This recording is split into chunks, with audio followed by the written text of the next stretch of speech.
What's going on, everybody? This is live stream 49, and the topic of the hour is going to be two topics. Topic number one, we got communist Chinese spy balloons flying over the United States, and we're going to kick that around. Topic number two, apparently the Russians are massing forces, and there's talk that a second offensive is going to take place. So that will be topic number two. But kicking it off, let's go around the horn and introduce who our guests are tonight. So first and foremost, I got my buddy Chad. Chad and I served together in Bravo Company, 1st Battalion, 23rd Marines in 2010 in Afghanistan, Helmand Province, hooking and jabbing. Chad's a United States Marine Corps veteran. He was in the initial invasion of Iraq in 2003 and went back in 2004, hooking and jabbing in the Battle of Fallujah with 1st LAR. So welcome on tonight, brother. Glad to be here. All right, next, got my good buddy Les with Pegasus Test. That is his YouTube channel. Be sure to check it out. He's got his own logistics company. He also has his own tactical training company called Polaris Tactics and Simulations Division. Les is a United States Marine Corps veteran and a veteran of the Gulf War. Les, thanks for jumping on tonight. Glad to be here, Brent. All right, next we got Boomer Jr., a.k.a. Bruce. Bruce is my good buddy. He's in many of my YouTube videos. He's pretty much my right-hand man. He's a former aircraft mechanic. He's an armorer. He does some outstanding Cerakote work, but he also has his own YouTube channel and Instagram called Bruce at Camp Marmot. He always brings that excellent civilian perspective. Bruce, thanks for jumping on tonight. Thank you for having me, Brent. All right, next we got Jared with 2 Alpha Solutions. That is his YouTube channel. Be sure to check it out. Jared is a United States Navy veteran. He also has his own tactical training company, and he was my competitor in the recently premiered Grunt Proof Sear Challenge. So you guys better go check that out because it literally just premiered yesterday. So Jared, thanks for jumping on tonight, brother. Yeah, man. Coming for you, Brent. All right, next we got the famous Christopher Larson, Doc. He's the original founder of the One Shepherd Leadership Institute, going 40 years plus strong. He's a accomplished author. He's a veteran of the United States Army and served in Korea. What's up? You're muted. Uh-oh. We lost the Doc. Hopefully he jumps back in here. So in any event, I'm going to kick it over to our starting pitcher. Les, go ahead. You got the con, brother. All right, well, let's take a look at the situation. This started out with a balloon released from China following the westerly wind currents. Came into the U.S. Air Defense Zone. Our computer sparked life, and the U.S. war machine poked its eager eye towards the sky as this Chinese red balloon went drifting by. And it drifted across the country until the president signed the line. And then our super high-tech jet fighters, with orders to clarify, identify, and classify, shot it from the sky. And I'm just thankful it crashed safely down in the ocean and that there was only one and not 98 other ones accompanying it.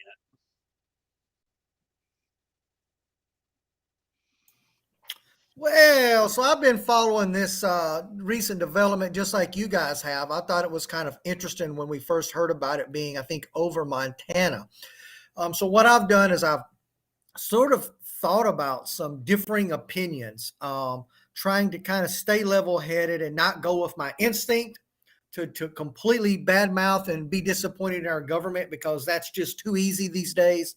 So when we get to discussing this thing, hopefully I can bring different perspective, some different ideas for you guys. And certainly you guys will be able to call me a boomer and a warmonger and being out of touch and all those things that I love for you guys to shower me with. So stand by for that.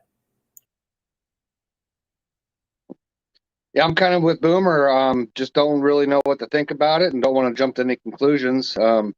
It could have been carrying anything from the next China cootie virus that they're trying to spread to some kind of EMP device, or it could just be something as benign as a weather balloon. I don't think we'll ever really know. They'll never tell us. It wasn't even our business where it was at in the country during its transition across the Midwest and whatnot. So I don't think we'll ever really find out what it really was. Okay, so short and sweet. As for the second topic, the offensive in Ukraine, I'm not sure that's going to speed things up for Russia. They haven't fared well so far. I'm under no illusions that if the war continues, Russia will eventually probably annex the Donbass region. However, at what cost? So I'm sure we'll get to that. As for the weather balloon thing, this is yet another reason why our president and his administration's popularity is at an all-time low. This thing should have been shot down over Alaska. Now, I've seen reports the military failed to detect this thing amongst possible others. We got one that's possibly over Latin America right now, but we need to look into this and figure out how to fix it. Looking forward to the conversation and a potential rant from Mr. Bruce Camp. All right, guys. So we still Doc dropped off, and we don't know what's going on with him. I guess he's got to restart his computer, so hopefully we get him back in here. Rest assured, once he jumps back in here, we'll give him the con so he can say his piece. But hey, Chicom balloons, spy balloons at that. Like, what the hell's going on, guys? Why the hell was this thing not blowing out of the sky when it was first detected over the water coming in and into our airspace? Like, you can't be serious, right? A freaking air balloon, it penetrates our air defenses and isn't shot down immediately. Like, what the hell is going on here? This is crazy. So I'm going to open it up, guys, so that we can kick this around. Like I said, I'm just glad there wasn't 98 more of them, or we also be standing in this dust of a city looking for a souvenir just to prove the world was here. All jokes aside, I'm with you, Brent. The moment that thing was detected, it should have been blown out of the sky. And we should have sent Xi Jinping a message saying, hey, send more. The boys need practice. Hey, here's an interesting thing. Somebody says, Luke B here. He says, wouldn't be surprised if in 50 years we find out it wasn't even Chinese. Well, the Chinese admitted to it. So right now I'm going to go with it's theirs. Yeah, so I wanted to pull up Alexander's comment here. Disagree on the second part, agree on the first part. Chad, it was visible to the naked eye. Yes. You believe our entire military dropped the ball on it? The Pentagon and China are globalist besties. Yeah, in both of those. But let's go to the first part. And this is sort of where I'm going to maybe differ from the common narrative that's right now. I know that a lot of you guys, there's Doc. Welcome back, Doc. Doc may have a balloon over his house right now, jamming his signal as we speak. So he's trying to get through. But what I was going to say was, I know a lot of you like to kind of repulse oh, holy crap, it's a Chinese balloon. What is going? Good job, Doc. Good. I did not set that up, y'all. You think this is a professional operation. Let me assure you it's not. Hello. What's up, Mr. Pang? They got him. They got him. Well, Doc certainly did not take long to knock that balloon down, and not nearly as long as it took our country to knock that balloon down. So, but my opinion is this. I believe, and I know, Les, you can speak to this, but I believe we were aware of that balloon being in the air, heading this direction when it was somewhere around Japan. That's a relatively long ways from the United States when we're talking about a balloon. So yes, we knew about it and we were tracking it. Now, our government didn't tell us about it. Are we surprised that our government didn't tell us about it?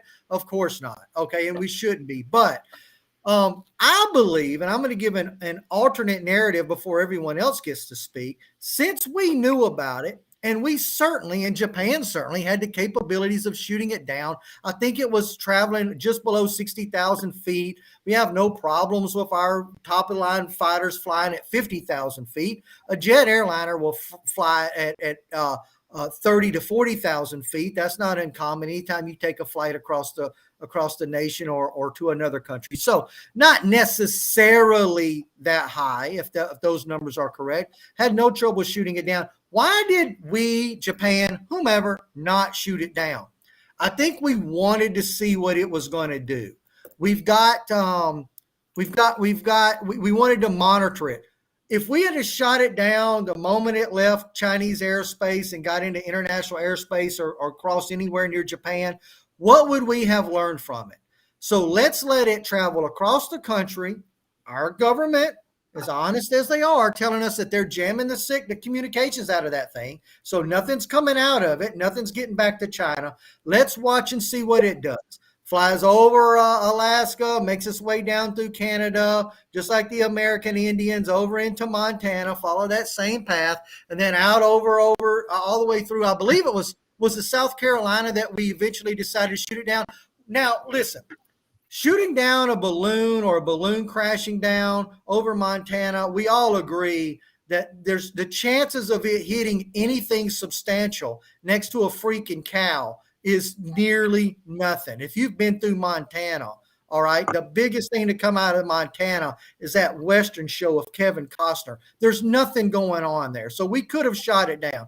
Why didn't we? We didn't want to. Now, of course, Biden goes, well, we don't want it to land on a trailer house in Montana and hurt some rancher. But the reality is, if that had have been a threat to this country, we could have shot it down, drop of a dime. We've got thousands of pilots that have been training on the F-35 now their whole lives, and they're just gunning. If you guys listen, if you listen to that audio that came from those F-35 pilots, they were quite excited to get to fire off a real Sidewinder and shoot something down. Who wouldn't be, right? I mean, as Brent's little meme is, that's Top Gun all the way, guys. You get to shoot down a Chinese spy balloon? Doesn't get better than that. That's going to be Top Gun 3. But I don't think it was a threat. I don't think it was sending out any signals. I think we wanted to let it go so we could follow it. And maybe I'm giving the government way too much credit, but I am simply giving an alternate opinion. That's all. And so I've rambled on long enough. Doc now has the pilot of that balloon as it was shot down. So he's going to introduce the pilot and let us know what he's got going on. Only on the stream. Only will Brent bring you the pilot of the balloon that was shot down. So go ahead, Doc. Major Long Pang is with me. I mean, wow. What do you say about that? First off, aside from, science classes in high school, I think the last time our government was using weather balloons was, in the late 40s at Roswell, New Mexico. So, and that bonus points had they shot it down over Roswell, New Mexico. That would have been entertaining. But I'm having a hard time believing any, government is conducting weather studies with a balloon. That said, if this is a spy, and I'm sure it is, if it's a spy balloon, wow, what? I'm not sure this speaks real highly of the capabilities of the People's Republic of China. If, in fact, they've resorted, not to satellites, not to Google Earth, but to weather balloons. I'm going to agree with Bruce. I mean, fun for the fighter pilots to, have some target practice. But apparently it's been going on for a while, and I'm sure it's probably going to turn out to be some kind of like tourist company in China that just wanted to get road directions and build new maps or something. Good God, what the hell? What was that, man? What were your people doing? I don't know. The weather was bad. I was traveling from Montana to South Carolina. Somehow somebody shot at me. There I was, minding my own business, collecting weather data. And the radio frequency, but whatever. Mostly weather data. What the hell, guys?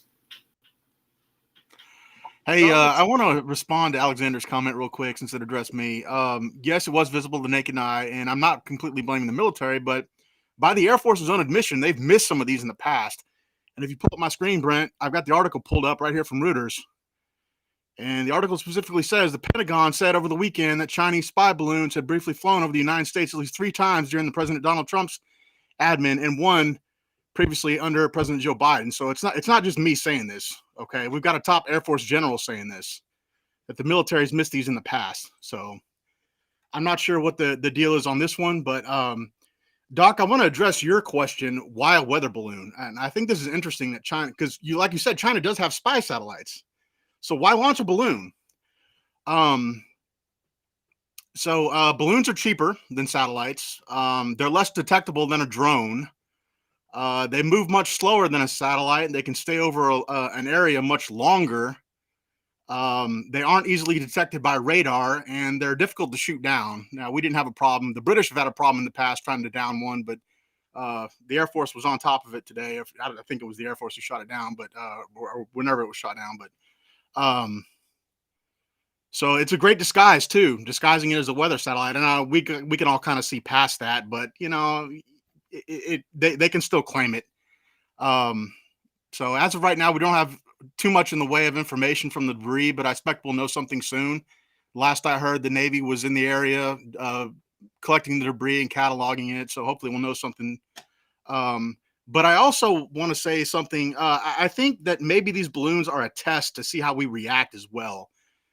Same with the Chinese incursions into Taiwanese airspace. They want to see how much they can get away with. Maybe, but it also smacks of amateur hour. Oh, I agree. I was going to say, I don't know. I mean, we don't know how many of these balloons are out there in the Pacific, though. They could be flying around. They could have all kinds of, surveillance and radar and all kinds of stuff. Just keeping an eye, just kind of like sentries, right? So it's like tracking U.S. naval vessels and merchant ship vessels all in the Pacific Ocean. Because, hey, I was watching the live chat earlier, accusing us of being warmongers. Well, I am the warmonger here. Like, I believe that we will be at war with China. And, but, why not? Why wouldn't you have sentries all over the Pacific Ocean that maybe have more capabilities than, spy satellites that can monitor shipping? I mean, obviously, if South China Sea confrontation goes down, they're going to want to know where U.S. vessels are coming from. So, and if it's true, these balloons aren't as easily detectable as you might think, then hey, that's another plus for the almighty weather balloon. Plus, balloons are, like we've been saying, they're hard to track, obviously, and any kind of spy satellite that China has up in space, we know exactly where they're at when they're passing overhead. So we put our assets in hangars and in warehouses as those satellites are passing overhead. With the balloons, you have more of an element of surprise on the Chinese side to catch something out in the open that we left out in the open. Yeah, good point. All right, so real quick, I just want to address two things. BFA Max says they chose to shoot it down after it crossed the U.S. and not miles before. Okay, I kind of covered that. This indicates a change of opinion or inability to arrive at a decision. I think it's the former, a change of opinion, not inability to arrive at a decision. I'm pretty sure that the president was probably notified about this again while it was somewhere around Japan, and he says, "What day is it? What's my name? Whose hair am I smelling today?" And that the head of the Air Force goes, "Listen, calm down. Listen," he says, "look, let this thing run its course." I think a decision was made, and I think that the president defaulted to the professionals in the military. Now, we can argue whether we trust the professionals in the military or not all day long, but they are our professionals in the military. They do get it wrong sometimes, but they are the ones that are ultimately in charge of briefing the president on their opinion of what should be done with this thing. And what he's saying right now is that he defaulted to their decision. It was their decision as to what we should do on that. Oh, secondly, I want to make a correction. Afghanistan too. Agreed. Hey, listen, we've made tons of mistakes, so we could certainly argue that. Secondly, I think I called it an F-35. A little wishful thinking there in the beginning. I was corrected. It was an F-22 that shot it down. What do I know about airplanes, guys? So I'm sorry. I stand corrected. Well, all I can say, this is a great opportunity to make fun of the Air Force, because those pilots are back in the ready room, and there it was, and I'm coming in like this, rolling, turning, doing it again, coming in around, making my pass, lining up, getting tone. That shit's happening. I want to know, when he fired that Sidewinder into that balloon, was he inverted? Oh my God! No, that's absolutely right. That's absolutely. Now I want to know: is Nana? Is she going to issue the United States military an apology? 99 air balloons. Come on, red balloons. That was my whole thing tonight. You know, It was a a premonition. 1980s documentary about this. I was about to say, she said we were going to World War III, and I wanted to know that Captain Kirk kept a cool head, and and phaser He's a blast superhero. into the sky. Yeah. I mean- orders to clarify, classify, identify. That's right. Does the F-22 get a Led Zeppelin on the side of like that? Oh yeah, you know they're gonna do that. I bet you that pilot's call sign's now been changed to balloon popper. Brent, All right, Brent, so- go ahead and search it. There's already a picture of that plane with the freaking balloon painted on the side. It's already out there. Oh hell yeah. Hey, I want Hell to yeah. pivot here because we're kind of going down a rabbit hole of joking a lot about this, but there is a serious aspect, especially if you are of the opinion that it is a Chicom balloon, which one you already brought up. The Chinese government has admitted that it was yours, right? They're saying it's just a weather balloon. All right, or Long Peng has admitted it was his. In any event, I want to direct over to Jared because Jared shared some photos with me of something that he saw last year in a private group, and he sent those photos to me, and I'd like him to talk about it. I want to share those with the group. So, Jared, con is yours, man. All right. So the pictures that Brent's gonna pull up here was shared on a group, a law enforcement group, and it was from a balloon. And I can't tell on the pictures if it's actually a balloon in there or if it's the parachute for the device that was on the balloon. The box that you can see now, it's wrapped in that gold foil, and there's a couple other pictures that has some Chinese writing on it. Dang, what does that say? It just says battery box. But this was last year, just over a year ago in January of 2022. It did have an SD card on it that they put into their computer and downloaded information. And it showed the actual flight path. It came from Vancouver, Canada, went west and down through Montana. And there's some of the flight data that they had to translate. That says COVID vaccine. Very sorry, America. See? There you go.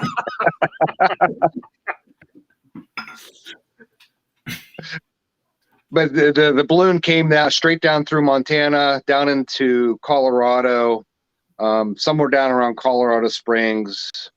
It did a little loop, and it went directly east from there, and it landed over in the St.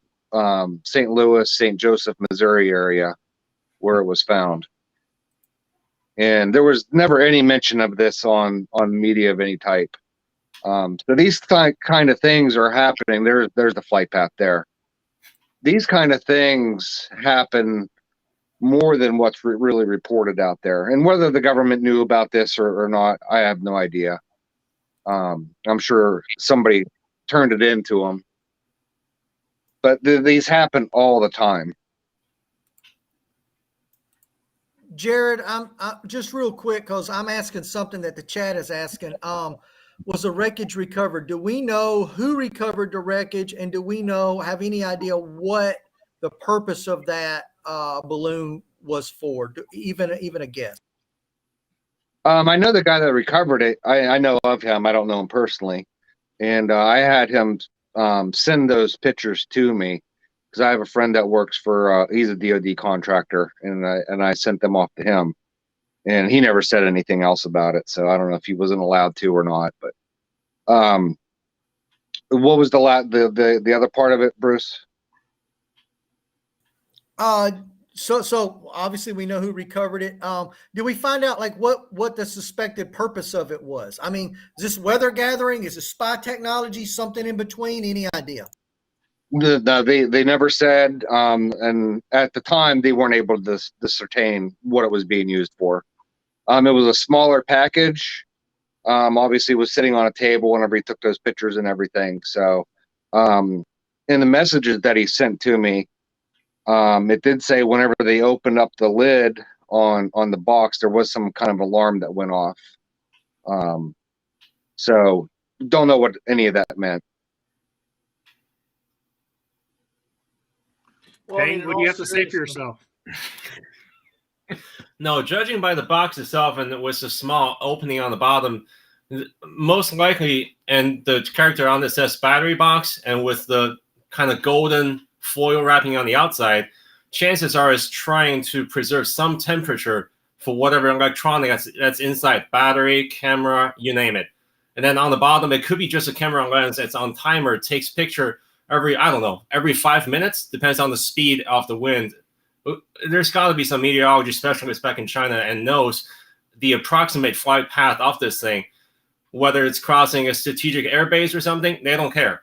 Whether they can recover that, I guess there's agent here, because if that thing is not transmitting anything outside and you can pull the SD card out, they kind of need the physical card then.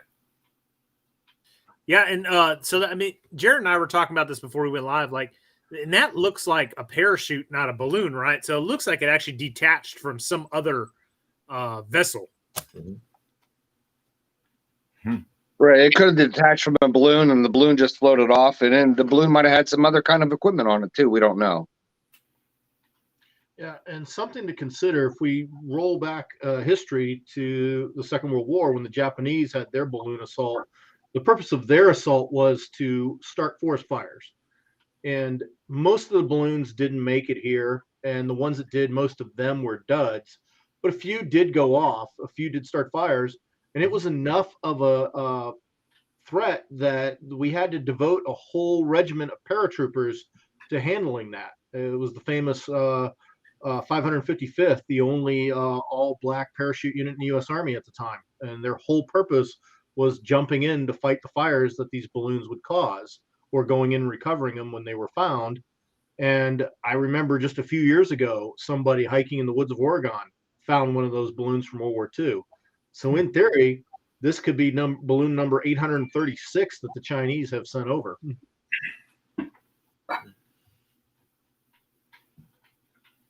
Don't count out Roswell, New Mexico. I mean, maybe they've been doing this a long time. Well, I know that balloons are used. I'm going to step back for a minute because China. I'm going to be pro-China for a minute.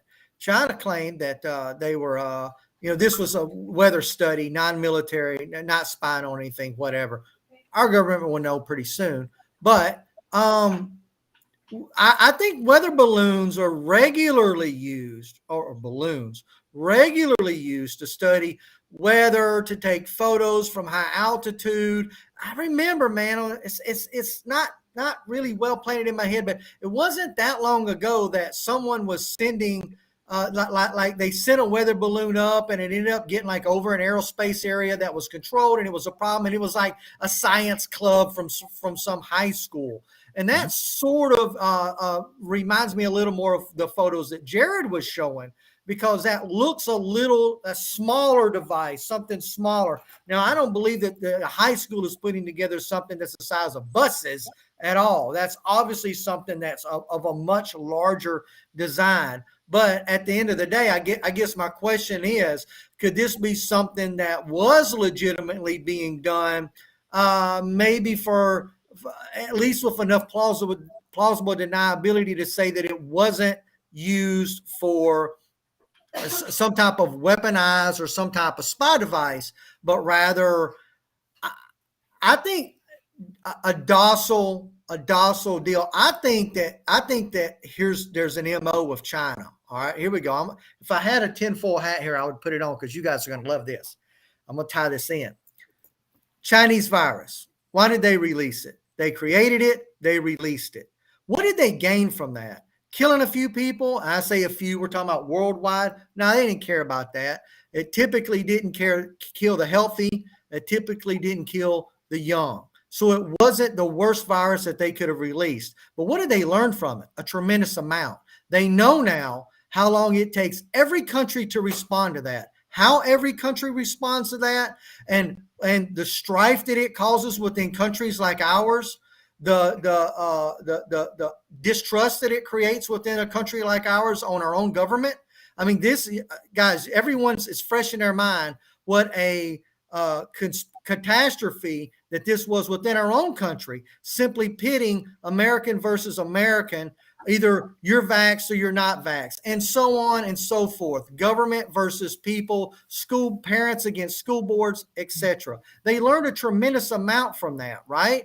And so now they are much better prepared if they were to release a real bio virus that actually killed everyone. Exactly how long it would take for it to spread, how it would spread, how long it would take governments to shut it down, to stop travel between countries, and how we would respond. They have a complete blueprint of that because they sent out a trial balloon of what that virus would look like. Now, let's fast forward to this balloon. How does that tie in?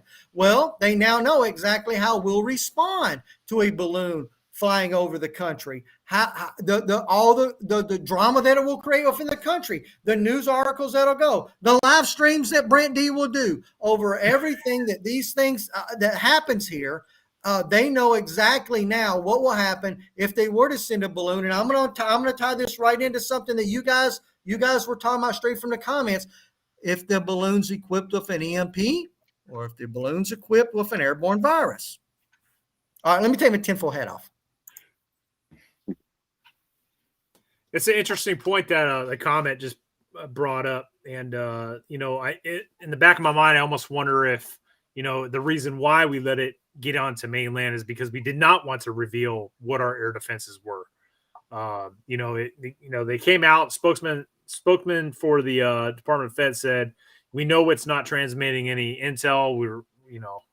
We're doing what we're doing, right? We know it's not transmitting. So now it almost makes me wonder if hey, we let it come in because we didn't want to reveal what our actual air defense capabilities are on mainland U.S. So that's just for food for thought there. Well said, Well, Brent. they probably wouldn't have reported it. The government probably wouldn't have said anything had it not been reported to out in the public. You're spot on there, Jared. Yeah, Brent, that was sort of my initial point. Maybe I didn't word it very well, but exactly. If we use the latest and greatest technology that we've got to knock it down as soon as we realized it was somewhere over Japan, or maybe we were tracking it while it was over China, who knows, then they would be able to study that and go, okay, how do we defeat that type of defense?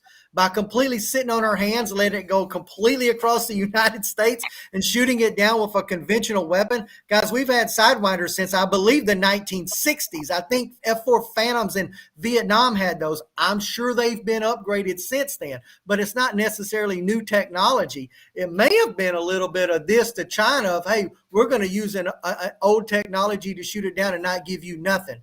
Again, I'm just playing devil's advocate here. Well, okay.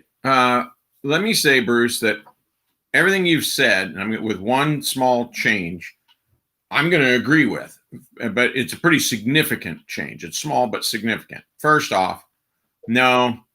I could be wrong, and you're free to believe that China intentionally released COVID-19. I don't believe they did. I think it was an accident. I know it was released from their research lab, but I think it was genuinely an accident. Is this a spy balloon system? Because there's a pattern of them coming over years. Is it truly weather research or some other kind of research? All of the above doesn't really matter, because what I am going to say, and this is where I think you're getting it right, Bruce, is it doesn't matter that it was an accident, that the virus was an accident. They're still doing analysis, and they're saying, well, may not have been an intentional probe, but it's a probe just the same. We get intel from it just the same. So maybe this was, a weather, balloon service that's been going on for several years from, shipborne platforms in the Pacific that float across North America. Hey, maybe. No, I don't believe it. It's nefarious. You invade someone's airspace. You invade someone's territory, sovereign territory, with nefarious intent. So, no, I'm not buying that, but whatever it was, it does produce that kind of information. How aware is America of it? What are their defensive, reactions? What are their political reactions and all of this? So here's my point, though. Here's where I'm building up. While I agree with that, Bruce, that they are conducting that analysis, regardless of the fact that, no, I reject the idea that this was done, with some intent by the Chinese government. I guess one breach of security after another, with sometimes with catastrophic outcomes. How is it that America continues to give China preferential treatment? How is it that our politicians still buddy up to the Chinese military industry and technology industry and everything else? And we know why. It's a cheap market, and our politicians like making money, right? That's what they leverage their political assignments to do. That's, my measly pay of $250,000 a year with all of my wonderful benefits. The hell with it. That's not why you become a politician. You become a politician to get some, right? I'm cynical enough to believe that and to recognize that you become a politician to be an evil person, to rob and steal from the American people. That's why American politicians become politicians. So, because I'm thinking, if anybody on this panel, I look around this panel, including the gentleman to my side here, if any of us were in a government position and we saw these kind of infractions on America, we'd say, you know what? We're just closing you down. Nothing's shipping in. We're not, we're pulling in our embassies. Forget it. You're done. You're done. You're done. You're done. It's not 3 strikes, you're out. It's, 139 strikes, you're out. So let's go. But our government curiously doesn't do that. And of course, I say curiously a bit facetiously. I know exactly why we haven't shut down, China. And it's because our politicians are lining their pockets with Chinese money. So. Says the guy that has a Chinese commissar looking over his shoulder. He's not building my swimming pool. He's not building my tomorrow.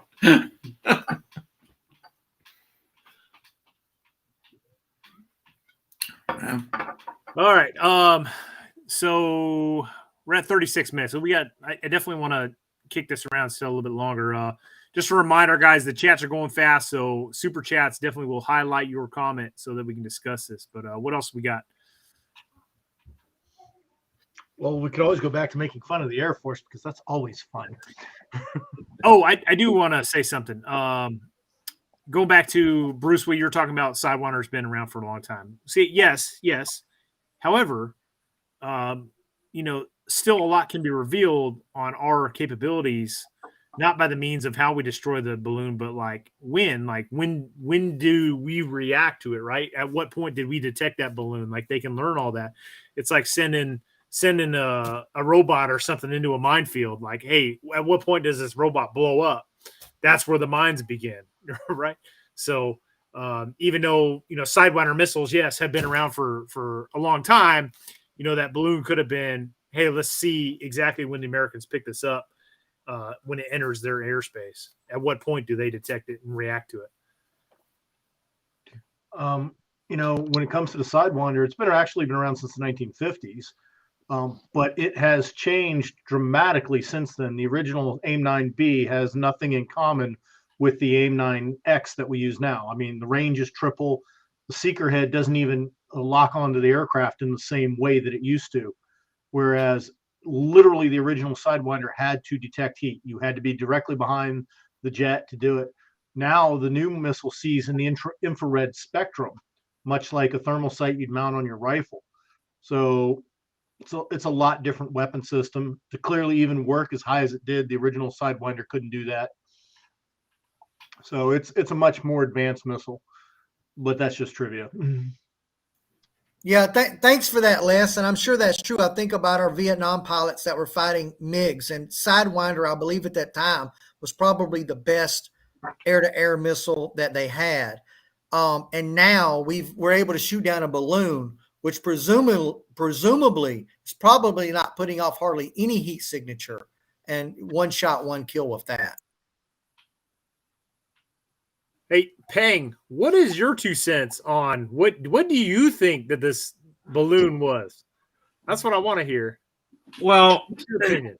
Of course, I'm not buying their excuse of saying that it's a weather balloon. No, just keep it. It's simple put. If I open my phone with Google right now, I can see the local weather data, wind directions all over the United States, because NOAA does that on the open internet. Yeah. I don't have to study which direction the wind is moving over continental United States by sending a freaking balloon over it. I just need internet. Plug in my VPN because they can do that without getting caught. So it's got to be something that's gathering some sort of intel. Now, what can they gather if they do not intend to recover the weather balloon? That means it's not picture.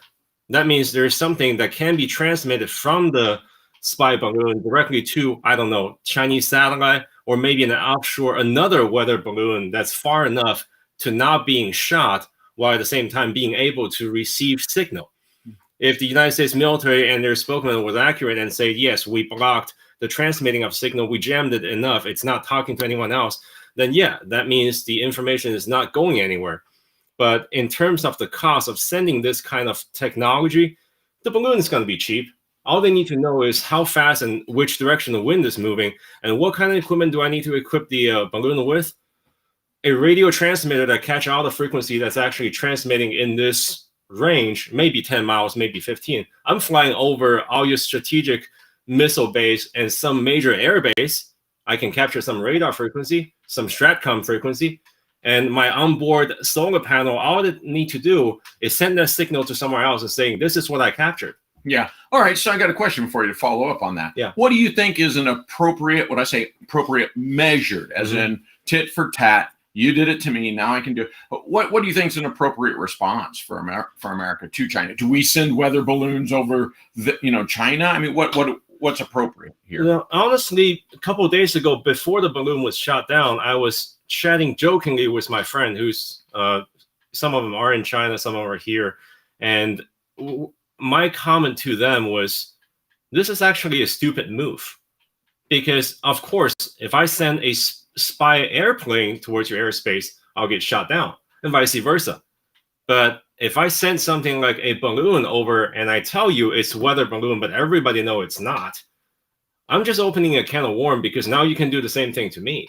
Yeah. The U.S. military are more than capable of sending a balloon. In fact, I think it was Raytheon most recently built a large aerial surveillance platform, and they've used smaller ones in Afghanistan with high-resolution cameras or synthetic radars just to provide a 24/7 surveillance to the battlefield or area of operation. In fact, because it's 24/7, that thing is more than capable than 4 to 5 EWAC, because each one is only good for 2 to 4 hours, maybe.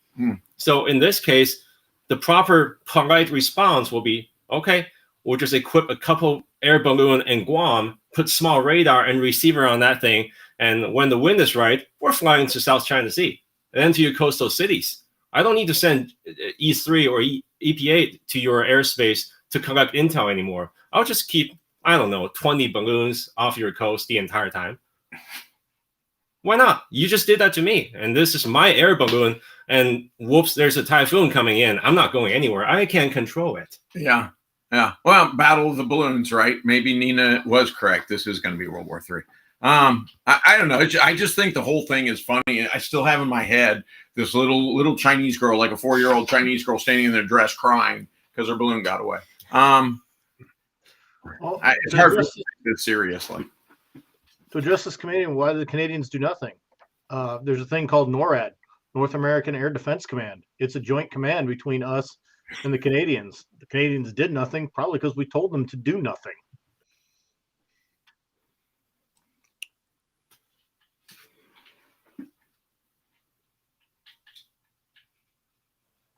I'm going to take a stab at this. I'm going to say because of the political fallout over this balloon, the next balloon will be shot down as soon as it's detected over the water. So, oh yeah. How about this? How about and from chat also, because I thought about this today. As soon as Biden, leader of the country, said we're not going to shoot this thing down once we, the American public, were aware it was over Montana, regardless of when the government found out that it was floating around. I'm assuming, and I could be wrong, but some independent someone shot a camera up in the sky and went, hey, there's a balloon up there in Montana. And all of a sudden it was a news article, and it blew up in about 30 seconds. It was a news story of the day on every channel, regardless of which way that channel leans. Is there an American here that didn't want to see that shot down over Montana? And chat, you're welcome to chime in. Did anybody not want to see that shot down over Montana? Did someone from Montana, and I'm sure we've got someone from Montana here, did you not want to see it shot down over Montana? I believe that that's something that brought whites and blacks and Asians and illegal immigrants and those of Democrats and Republicans. It brought everybody in this country together. Let's shoot that sumbitch down. And without a doubt, it took about 2 minutes for the Biden campaign to realize, oh shit, we got to shoot it down, regardless of whether it's the right, smart choice or not. Maybe the whole plan was to continue monitoring it, float over the country, and gather a bunch of Chinese intel on their balloon technology. Doesn't matter. They want it shot the hell down. And I don't think there was any of us that didn't want to see it shot down. All I'm saying is that then it got shot down because it had to be shot down. And Brent, you're exactly right. The next time that thing comes anywhere close to U.S. soil and the government is aware that it's there, we're going to have to shoot it down. Because there's one thing that Americans like, and that's shooting stuff down. Damn straight, Bruce. Well, the Navy's going to get the next one because they're not going to let the Air Force have the only plane with a balloon painted on the side. I'm going to take it a step further. Let Tom Cruise shoot it down. Well, he's already an ace. You got to give the younger ones a try. I want to address Lawrence's comment. So I didn't see the whole interview, but I did see a clip, and it kind of goes off of what I always forget that these things are reversed. What Chad has talked about, right? All the internal strife that's going on in China. So me personally, guys, I'm not buying that. Okay. I'm looking at their Navy. I'm looking at the military growing and capabilities and their tentacles reaching all over the world, whether that's South America, whether that's Africa, whether that's in the South Pacific. They are expanding. So I'm not buying the whole their country is going to collapse from within argument when I'm literally seeing all this influence that they're gaining throughout the world, plus all the influence that they're gaining here in the United States with all their corporations and politicians that they're buying off. So that's my 2 cents. What else you guys got? Yeah, I want to piggyback on that for a second. I want to go back to the photographs that Jared shared with us. I was kind of curious about, this thing that they discovered came out of Vancouver. So I did a quick Google search, and one of the first articles that came up is Vancouver has been transformed by Chinese immigrants. There's a lot of immigration to Vancouver from China, and that includes Chinese corporations. So I would imagine that, and Pang, you can comment on this, that Chinese corporations are basically an extension of the CCP. They'd have to be, I'm sure.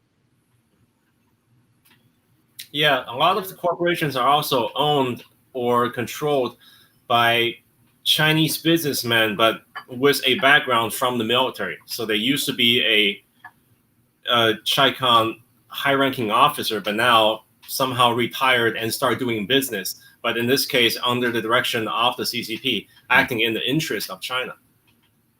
Vancouver is not the only thing. There's also another famous incident, maybe you guys already know, a couple years ago in Texas. I think, what's the name of the town? Del Rio or something. It's a very small town. Mm-hmm. A former officer from the Chinese military and now the CEO of a company bought a wind solar farm. And of course, under the name of renewable energy. And initially it was wind farm, and you can see all the blade getting transferred in you're building your own power grid. Fair enough. We don't care. Just don't tie that into the Texas grid because that's independent to the east and western coast, and don't cause any energy crisis or threat to the net. But lo and behold, that guy hired a local Texas contractor to pave him 44,000 feet runway on his personal property. Did not explain why. So the contractor got suspicious and reported to the local government. And that project got shut down because there's no legitimate reason for you to have that. Yeah.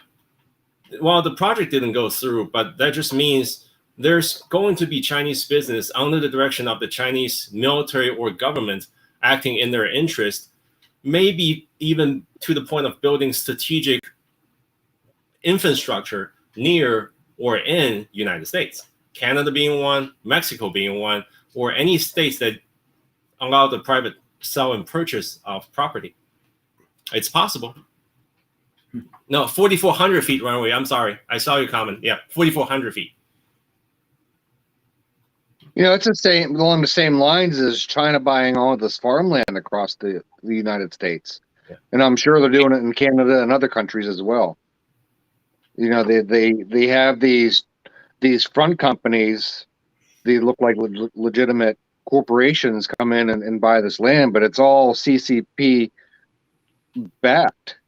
So they're slowly, it's a slow invasion, but they're buying themselves into the invasion.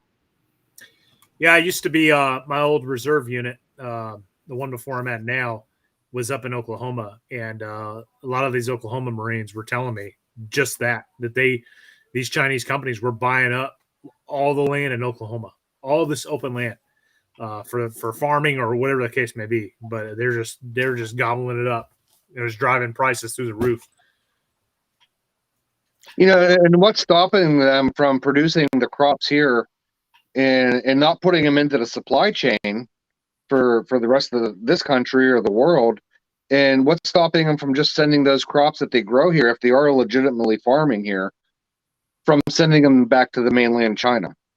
Well, as a matter of fact, that's what they are doing. And it's not China that started it. If you want to point a finger, it's Korea. Now, there's some reasons there. So what I'm saying is Korea has a caste society and has a long history of making sure that by the time rice is grown by the farmer, that by the time it gets to someone's mouth, it's passed through all these middlemen so that everybody gets a take of the money. And this is how their system is, right? So they came here to Louisiana, to the areas around Memphis and southern Missouri, the Boot Hill. Those are coastal plains. They also did it in California, believe it or not, but those are huge rice producing areas. And so Hete rice from South Korea came and started growing all sorts of rice. And they grew the type of rice that Korea prefers and then started shipping them back. And now they're growing this in America, so you're paying higher labor wages. You're shipping it all the way across the Pacific Ocean. There's all these costs with it. So clearly it's going to be more expensive, right? No. The system in Korea is so layered that it was selling at literally 1/3 the cost of Korean grown rice being sold in Korean grocery stores to consumers. The American grown Hete rice, but it was a Hete rice. It was the Korean company that owned it and did all of it. It was being sold at 1/3 the cost. So, strategically, if I'm China, I'm looking at how, crops have failed multiple times under centralized government. That's not a bad technique to come in and say, wow, America's mostly empty. Let's grow food there and we'll use that as our strategic reserve. Sure. Food has always been an American weapon. We produce food at such a massive rate. It's unbelievable. And we have used it as a weapon throughout the years. Just look back to like when Russia invaded Afghanistan back in 1979, shut off their grain, damn near put that whole country into a famine, to the point they had to take military units and put them on farming duty. We know how to maximize food production. We've, say what you want about the evilness of Monsanto, but they know how to make food produce and produce it quickly. We get twice as much growing out of a season as we did just 50 years ago. And if you go back 100 years, we produce like 10 times the amount of food on the same land. But there's one flaw to that system, as the Japanese have found out in Hawaii. Yes, you can come in with all your corporations. You can buy everything up. Change the law. It's ours again. You can't take the land with you.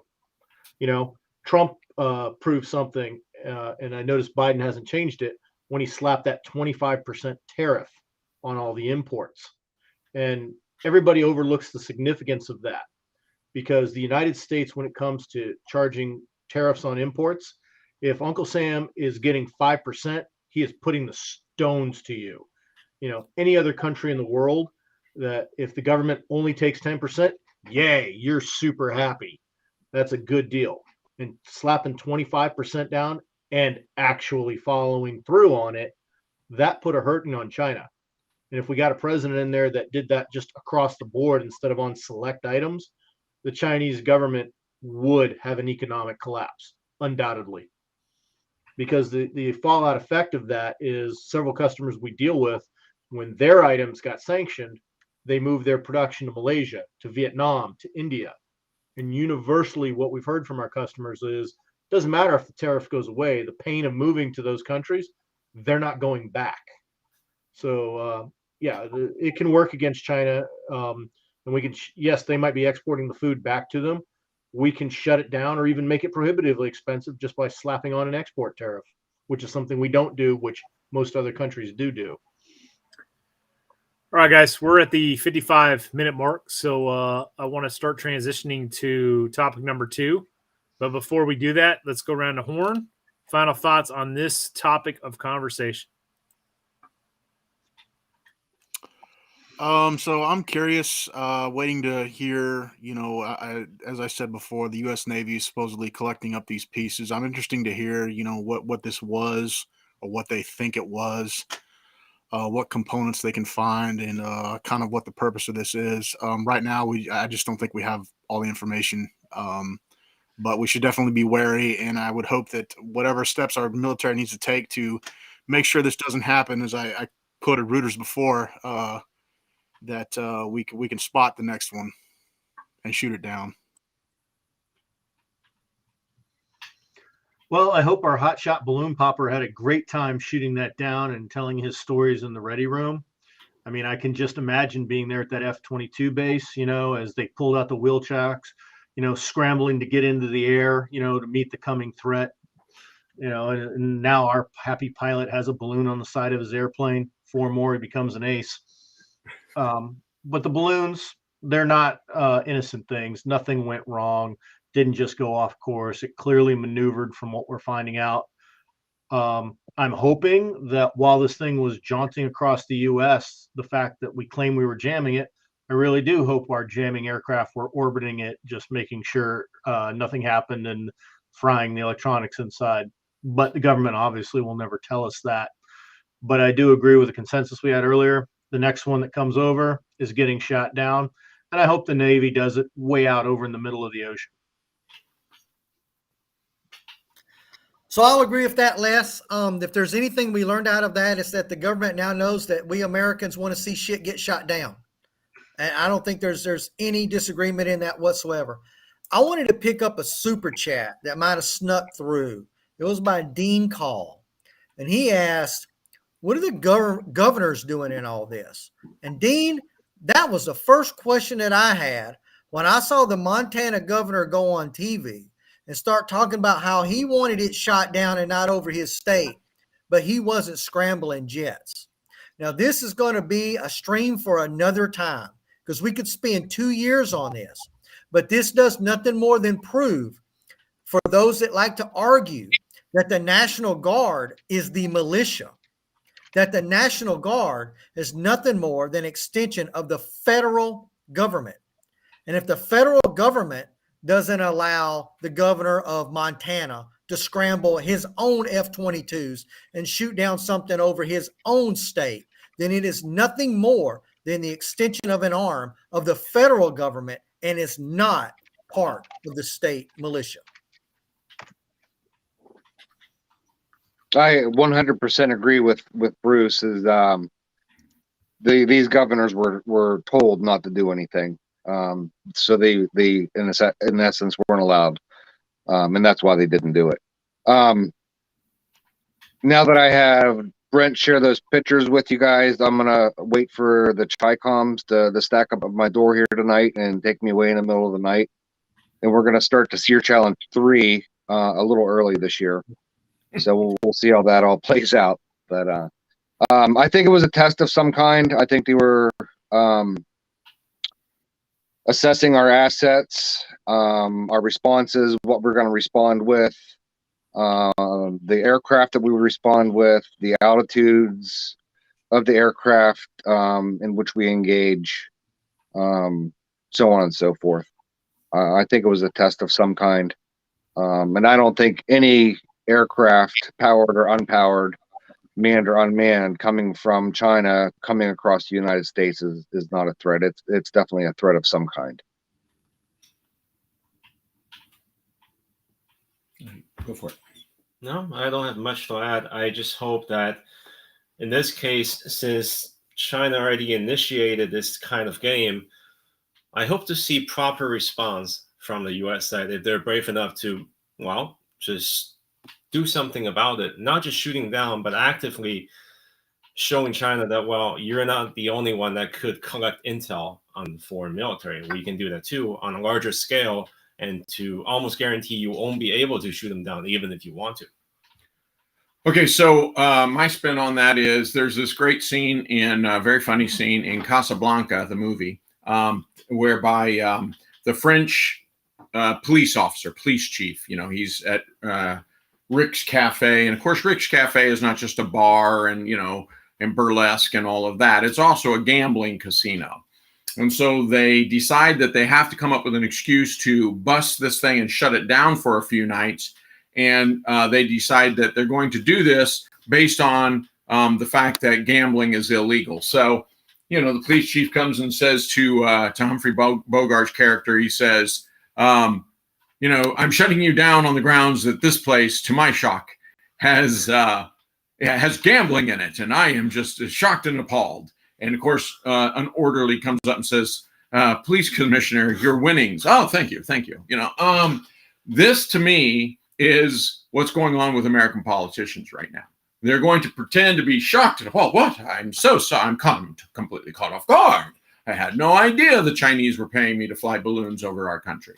And I think that's what really is going on is, for me, you can say, watch the governors. I agree with a lot of the sentiment that's being said. But I say, watch how quiet the American politicians are. You don't see anybody up in arms going, how dare they? They didn't pay me to come over where's my swimming pool? Where's my son's Harvard tuition? They didn't pay for this, right? I mean, if they hadn't paid those politicians money, you would hear right now them, just foaming at the mouth on CNN. Crickets. Why, they are shocked and appalled that there are balloons flying over America from China for the last X amount of years. Yeah. All right. Watch.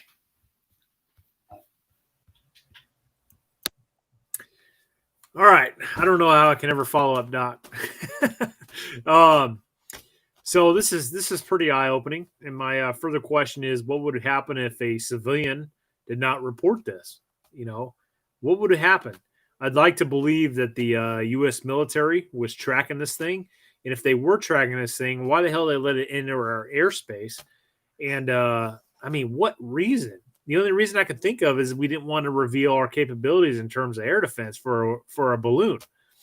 But regardless, it's still an enemy object, right? It's still an enemy aircraft entering our airspace.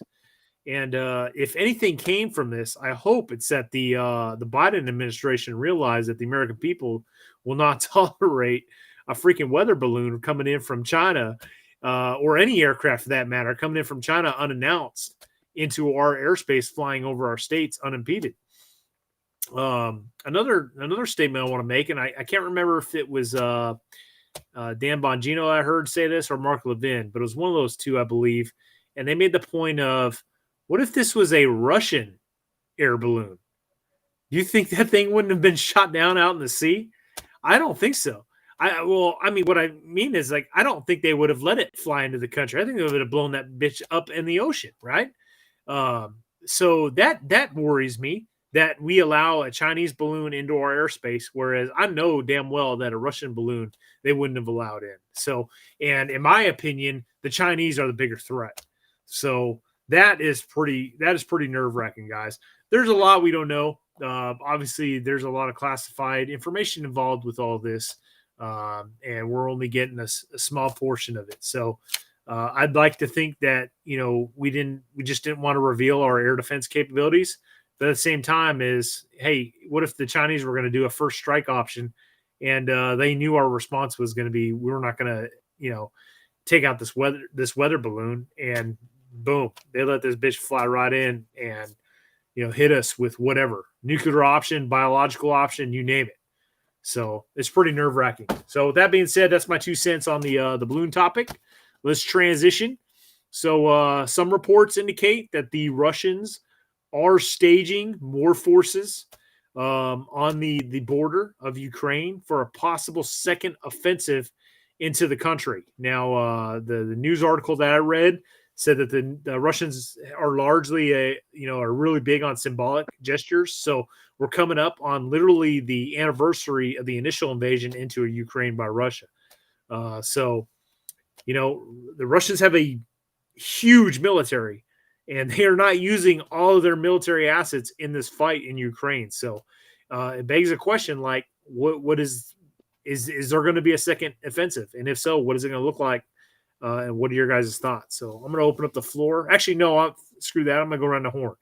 So let's go with our usual starting pitcher. Les, you got it. Well, Russia's been bashing their heads against Bakhmut. It looks like they're making progress, but they're taking plenty of casualties to do it. Putin's probably under severe pressure at home to make some stuff happen. Stalemates are never good in long wars like Vietnam or Afghanistan, or even short wars like the Falklands. Stalemate never works good for the attacking country. He's got to make things happen. His military has been humiliated, beyond embarrassed, humiliated. They're a laughing stock right now. He needs a victory badly. And coming up on the anniversary, if he can mount an offensive that gains ground, that he can force the Ukrainians to the negotiating table so he can take stuff back and end the war, that's probably what his goal is. And also, he's got to be looking at all his intel, which is better than anything we're seeing on the internet or the news, that's telling him, hey, the Ukrainians are getting good shit now. They're getting good American tanks, not a lot of them, but they're getting good ones. They're getting good German Leopard tanks. Even the Leopard 1, which is an outdated under-armored tank, is still going to perform at a level equal to or greater to than Putin's tanks. And he sees all the high-tech weaponry that Ukraine's getting that's been able to stalemate him. And now he sees talk of F-16s coming. He's got to do something and do it quick. Yeah, I hope this offensive. Well, I don't hope, but I'm sure Russia hopes this offensive will go better than the first. I'm not sure this is going to do anything except prolong the war. And I agree with Les. Putin is under pressure here, and we could be seeing the end of his regime if he doesn't act. He has to save face here. So either way, I don't think much is going to change. Ukraine will still resist, and Russia will still soak up casualties. So we'll see.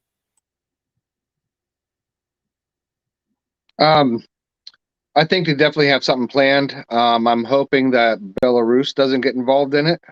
I think Belarus being a puppet regime of Putin, they're not going to have much of a choice. Putin's going to force them to do it. And I think that if Belarus does get involved, they don't have a huge military, 45, 50,000, I think is what I saw. I might be wrong. But you also have that little piece of Russia that's over there to the southwest of Latvia and northwest of Poland. And there's only about 35 kilometers between Belarus and that little piece of Russia. I can't remember what it's called off the top of my head.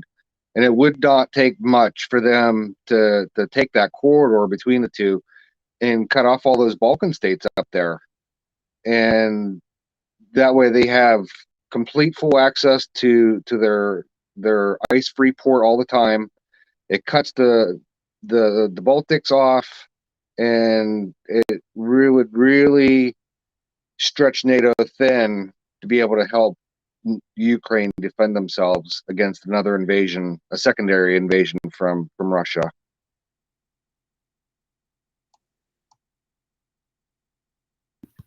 Okay, so as other people have said, this is my concern. I think this has been maybe my chief concern all along, is what happens not when we defeat the Russians, what happens when we paint Putin into a corner? Because, there's only so many outcomes here. And one is that there's regime change and he's ousted. And that would be a very good thing, I think, for Russia, for Ukraine, for the rest of the world.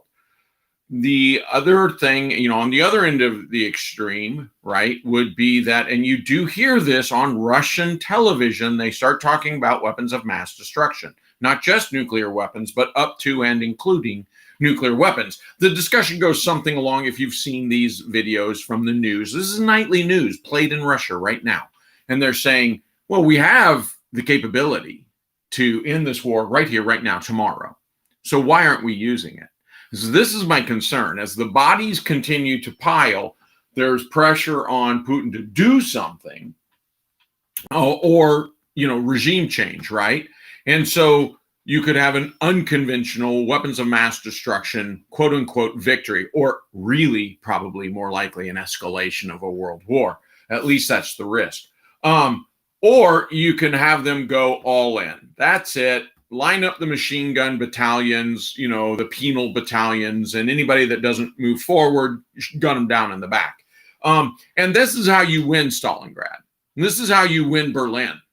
And it is certainly how the Russians outnumber Ukraine, and Ukraine, with all the wonderful weapons, which, by the way, aren't operational yet, with all the wonderful weapons that they are supposed to receive and are beginning to receive, the fact is, if the Russians move fast enough and large enough, Ukraine still loses. So this is, for me, this is really the concerning part here. I'd say also added to that concern, and it's hard for me to articulate how this plays in, but I'm somewhat vindicated and concerned that I'm seeing more and more American and European analysts and experts weigh in and say, please stop the propaganda. Look, propaganda is necessary. It's part of an information operations, right? It's part of PSYOPs. So I get it. Every time I turn on LiveLeak or YouTube or social media, it's, look how the Ukrainians are winning. Boy, those Russians sure are stupid. They're killing so many, Russians. And it's half true, meaning what they're saying is true. What they're not telling you is that the Ukrainians are taking equal losses. It's a bloodbath for them. And when you do the math real quick, you're like, oh, wait. If it's essentially 1-for-1, and it's not much different, the best analysis says, Ukraine has lost 110,000 casualties to Russia's 130,000 casualties. Well, Russia's on the offense, so no kidding, they're going to lose more. But the fact is, Russia can stand to lose 130,000. Ukraine cannot replace those 110,000 that they've lost. So this is the problem, is that we're starting to build Russia into this paper tiger, and it isn't. At least not as far as Ukraine is concerned. It is not a paper tiger. So this propaganda, while somewhat necessary and all the rah-rah, I'm not sure. I think this just shoves him quicker into a desperate position. And then we realize the truth. And that is that Russia can win this tomorrow if they want to. You got anything? Yeah, in terms of the offensive, I don't know much. Once again, there's no way for you to think the way that Putin or Xi Jinping is thinking, because he's not going to follow the same logical way of. Agreed. They're not normal. So your logical conclusion, chances are not going to be applying to them, or they're just going to act in a way that completely surprises you. But to him and his subordinate, that's completely normal, natural, because that's what they do every single day. And on the other hand, yes, Ukraine is going to get a lot of good weapons, but once again, it needs time to train, to maintain, to have spare parts coming in, because who's kidding? You can't just send 20 tanks in the front line without having enough fuels, ammo, trainings, and repairs, depots setting up to make sure these 20 tanks don't break down in the second day. So the further they're going towards the east, which at this point is the eastern part of Donbass, right? Yeah, and everything is coming from the western border, while Russians' new offensive is very close to its own territory. So their supply chain is shorter, And there's an old saying in China, a camel starved to death is still going to be larger than a horse. That means, in this analogy, Russia is the camel.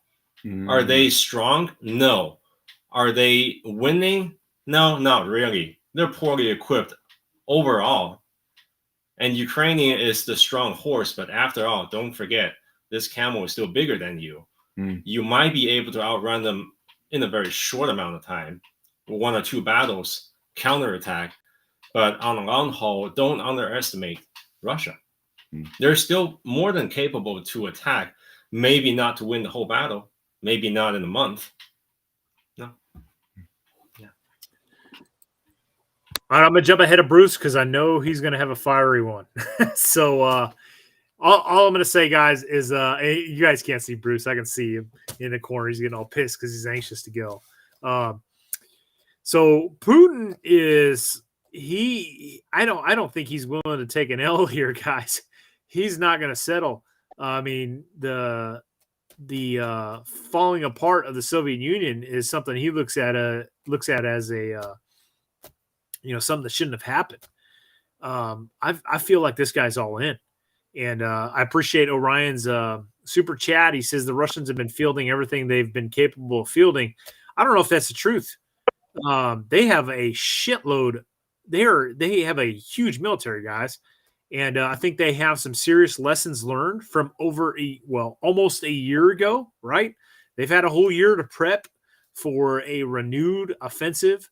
They have a large stockpile of weapon systems, tanks. Even if they're outdated tanks, they're still tanks, guys. How many times has Les told the story about him being in Desert Storm and facing like hundreds of T-55s?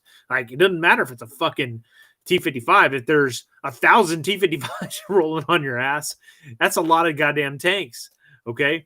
So I kind of feel like this renewed possibility of an offensive is very strong. And I feel like Putin's going to go all in. You do not hear any talk of peace or anything. Ukraine has made it perfectly clear that they are not going for peace. They want their lands that were taken by the Russians back, and that's what they're going for. And I think Russia, time is not on their side. They don't want a stalemate. And I think they are going to go all in, probably have a renewed offensive to try to bring Ukraine to the negotiation tables where they're going to say, okay, you can keep all that land that you took. We're good. And that's probably not going to happen until Ukraine's backs are against the wall. So that's my 2 cents. And the long-awaited Baby Junior Boomer. Well. I want to talk about a little bit about warmongering, because that word's been thrown around quite a bit on this stream and quite a bit on comments in YouTube. And there was a guy that made a comment on YouTube, and he wasn't the only one. It's been said quite a bit here, and I wanted to sort of address it. Let's think about all of those of you that 15 minutes ago were cheering Tom Cruise shooting down the next balloon from China that flies over the United States. Here we are, a country that's using military assets to shoot down a peaceful weather gathering balloon that Chinese students sent that strangely traveled off course over Montana and parts of the United States. Who's setting us up for World War III now? I didn't hear a single comment, not one of you guys, encouraging peaceful resolution on that weather balloon. You all wanted it shot down. So I could just as easily, by the exact same argument, say that you all are a bunch of warmongers wanting to get us into World War III with China when they're not doing anything but just a little lost balloon flying over the broad fields of Montana.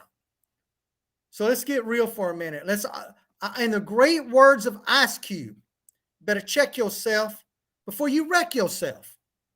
You guys look that up because some of you are too young to remember, but that's one to live by. All right. That's one to live by. I want to tie this in to Ukraine. Oh, hell. There he is. There he is. Let's talk about Ukraine for a minute, and let's tie it into the same thing. Look, I was not a supporter of NATO prior to the Russian invasion of Ukraine. I felt that NATO was the paper tiger. I felt like everybody else did, that Russia would roll through Ukraine, destroy Ukraine in about 3 months, and that would be the end of that. And I did not feel under the years of Trump, I agreed with Trump that we shouldn't even be in NATO, that NATO wasn't even effective. But guys, I got to tell you something. If you're being honest with yourself, I've had to change my mind. I've been convinced otherwise. NATO is effective. The only reason that Russia even invaded Ukraine was because of NATO. You don't invade a country because the adversaries are weak. You invade a country because you see the adversaries as being strong. And I know some of you are going to disagree with this position, but Russia's sole purpose, no matter what you argue, for invading Ukraine was simple. It was to stop the expansion of NATO into Ukraine. They failed. Not only did they fail in the invasion of Ukraine, of getting Ukrainians to join their side and welcome them in through Kyiv, we know that didn't happen, but NATO gained 2 new countries. 2 new countries. And no doubt, no one out there is going to disagree with this, that if Ukraine can hold, Ukraine eventually will become a part of NATO. Exactly what Russia doesn't want to happen. Now that brings us into where we are now. One of the comments, and many of the comments that I've seen are here, one of the comments has been, well, you guys aren't talking about peace. Why aren't you talking about peace in Ukraine? All you talk about is war in Ukraine. I got you. Let's talk about peace in Ukraine. Peace in Ukraine can happen tomorrow. All Russia needs to do is get out of Ukrainian soil, take all their troops out of Ukrainian soil. Now, if the argument is true, which it's not, but if it were true that the Russians are only there to protect Russian people, where in the lands of Ukraine, which were part of Russia prior to the 1950s when Khrushchev gave it to Ukraine. Guys, the 1950s, that's more than 75 years ago. Let's think about that. Let's do some math, okay? That's a long time ago. Okay, there's very few people that lived in Ukraine under the perimeters of Russia that are still in Ukraine today. They're old people. Okay, let's say that we did that. I believe that Ukraine would absolutely be okay with saying, you know what? Do exactly what you did in Kherson. When you retreated out of Kherson, you evacuated all the pro-Russian people with you. Give the lands of Ukraine back to Ukraine. Allow anyone pro-Russian, anyone to travel right across that open border into Russia and start a new life. Matter of fact, I'll extend it a little bit farther. Allow anyone in the world, anyone in this country, if you're pro-Russia and you think that Russia's a better country than we are, jump on that 747 and fly straight to Moscow tomorrow. U.S. government will pay for it. I'll pay for it out of my taxes. You fly yourself right there and live where you're happy, because you should be where you're happy. Here's a reason that's not going to happen, because it's a lie. Russia's not there for the people of Russia, guys. Russia's not there because it's trying to regain Russian governments over the people that support Russia. Russia's there for one reason and one reason only. It wants tactical territory in Crimea, and it wants a buffer zone between what will become a NATO country of Ukraine and Russia. It's that simple. And anybody who doesn't believe it, you're just kidding yourselves. All the other lies that Russia has told have been exposed as lies. All right, I've rambled on long enough. I've got a lot to say, but it's somebody else's turn to speak, so I'm going to step down. Hey, real quick, Bruce, I made this picture for you.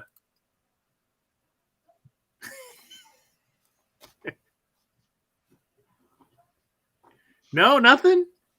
I love it, Brent. Thank you. Thank you so much. Oh, fuck y'all. No, I love it. I love it. It took a lot of work. Thank you. I liked it. And we are peaceful people here. We are not warmongers. I resent that. I mean, when you stop to think about it, Russia was just going in to rescue Russian, wheat producers from Ukraine. I'm sure they're going to do the same in Poland and Germany and France. They're just out there to, rescue their own people who are producing wheat for Russia. So, all right. Peace. I'm going to throw this in to just kind of build upon what Bruce just said. Let's pretend for a minute that Mexico is a bigger country than it is with a stronger military, right? Well, significant portions of South Texas, New Mexico, and Arizona are Hispanic. And if you go down there, you will think you're in freaking Mexico sometimes. And, you know, what if Mexico were to say, you know what? These people are Mexican, and we're taking this portion of Arizona, New Mexico, and Texas. We're annexing it. And, oh, by the way, they had votes and voted to be back part of Mexico. And there was a war between America and Mexico again, right? I wouldn't be suing for peace either. So, thank you, Brent. And Brent, honestly, all kidding aside, we did have, I mean, that's not a horrible analogy, because how did we gain that land if it wasn't through, okay, the Gadsden Purchase was actually purchased, right? And that's that border, that lower southern border. But the rest of that land you're talking about, Southern California, Arizona, New Mexico, and much, if not almost all of Texas, was taken from Mexico by the United States of America in a war. That's a long, long time ago. It's quote unquote ancient history, at least by U.S. standards. It's ancient history. But, you know, this is the sort of thing that Russia is saying, or that Putin's regime is saying, is, hey, you know, there's a historic period where Russia and Ukraine were one.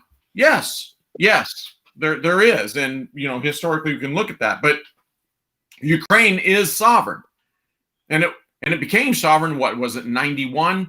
And with all sorts of promises by a whole lot of people, not the least of which was Russia, that if it gave up its nuclear capabilities, Russia wouldn't come in and do this pressure. So Russia's there.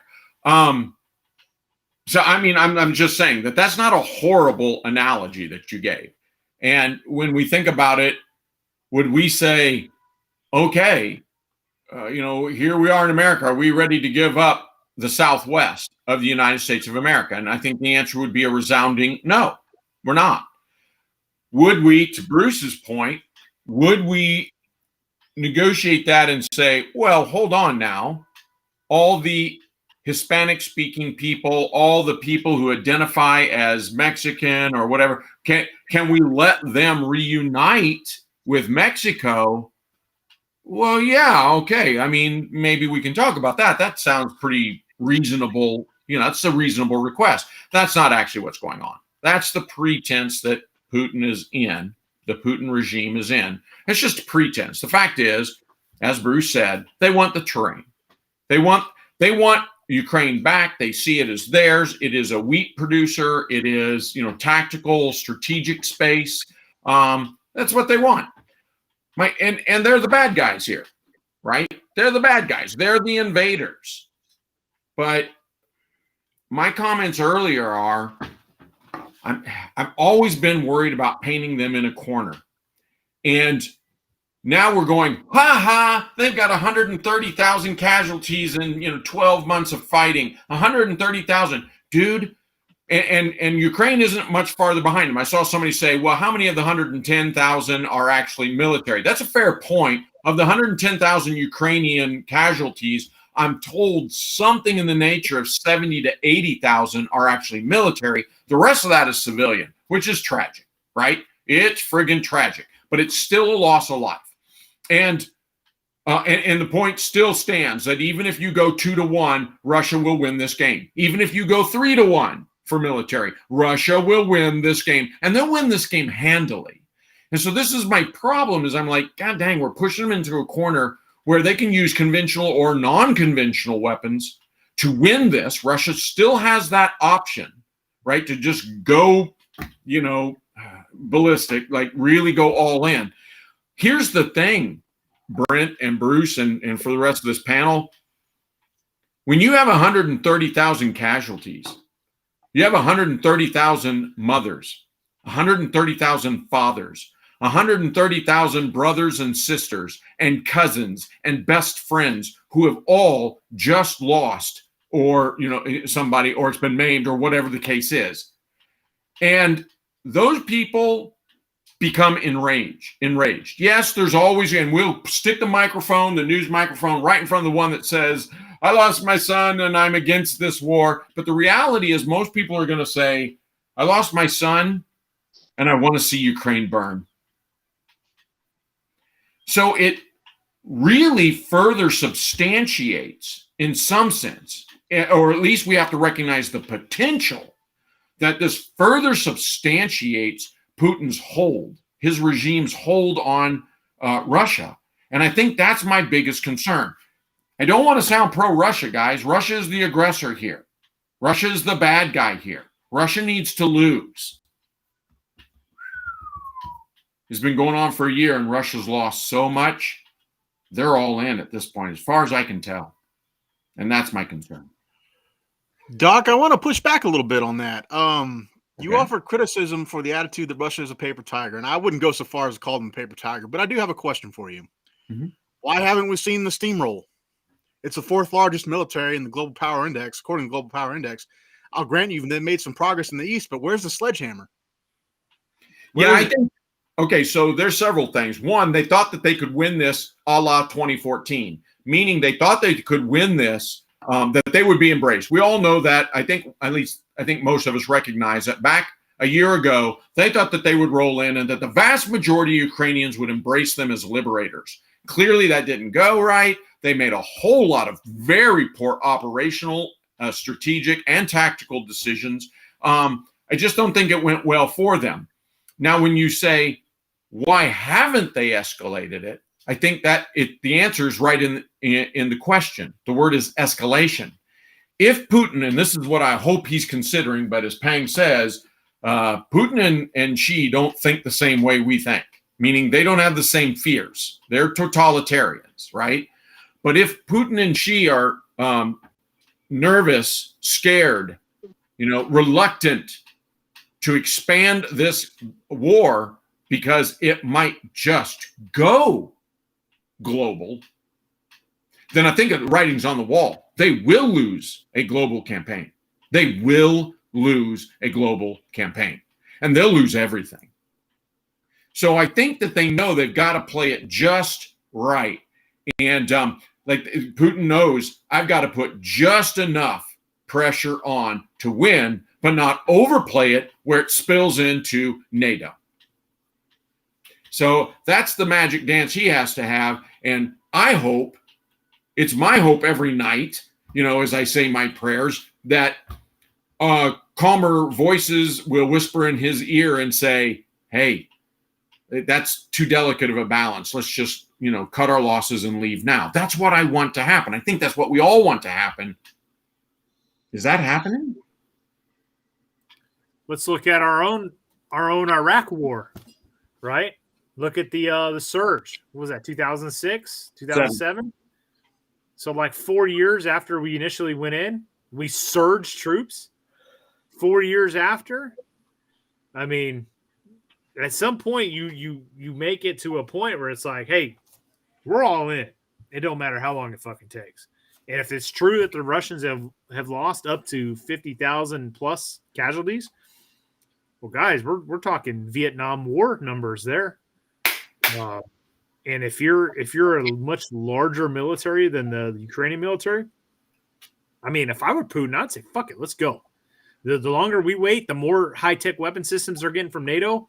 Let's go. Let's go while we have the numbers. We have the advantage. We've learned all these lessons learned from last year. And I'll tell you what, all the officers that were in charge of these convoys where tires were deflating and burning out because they were corrupt, man, their heads are rolling. I've got more capable and competent officers in place now. We've had a year to build up and get ready.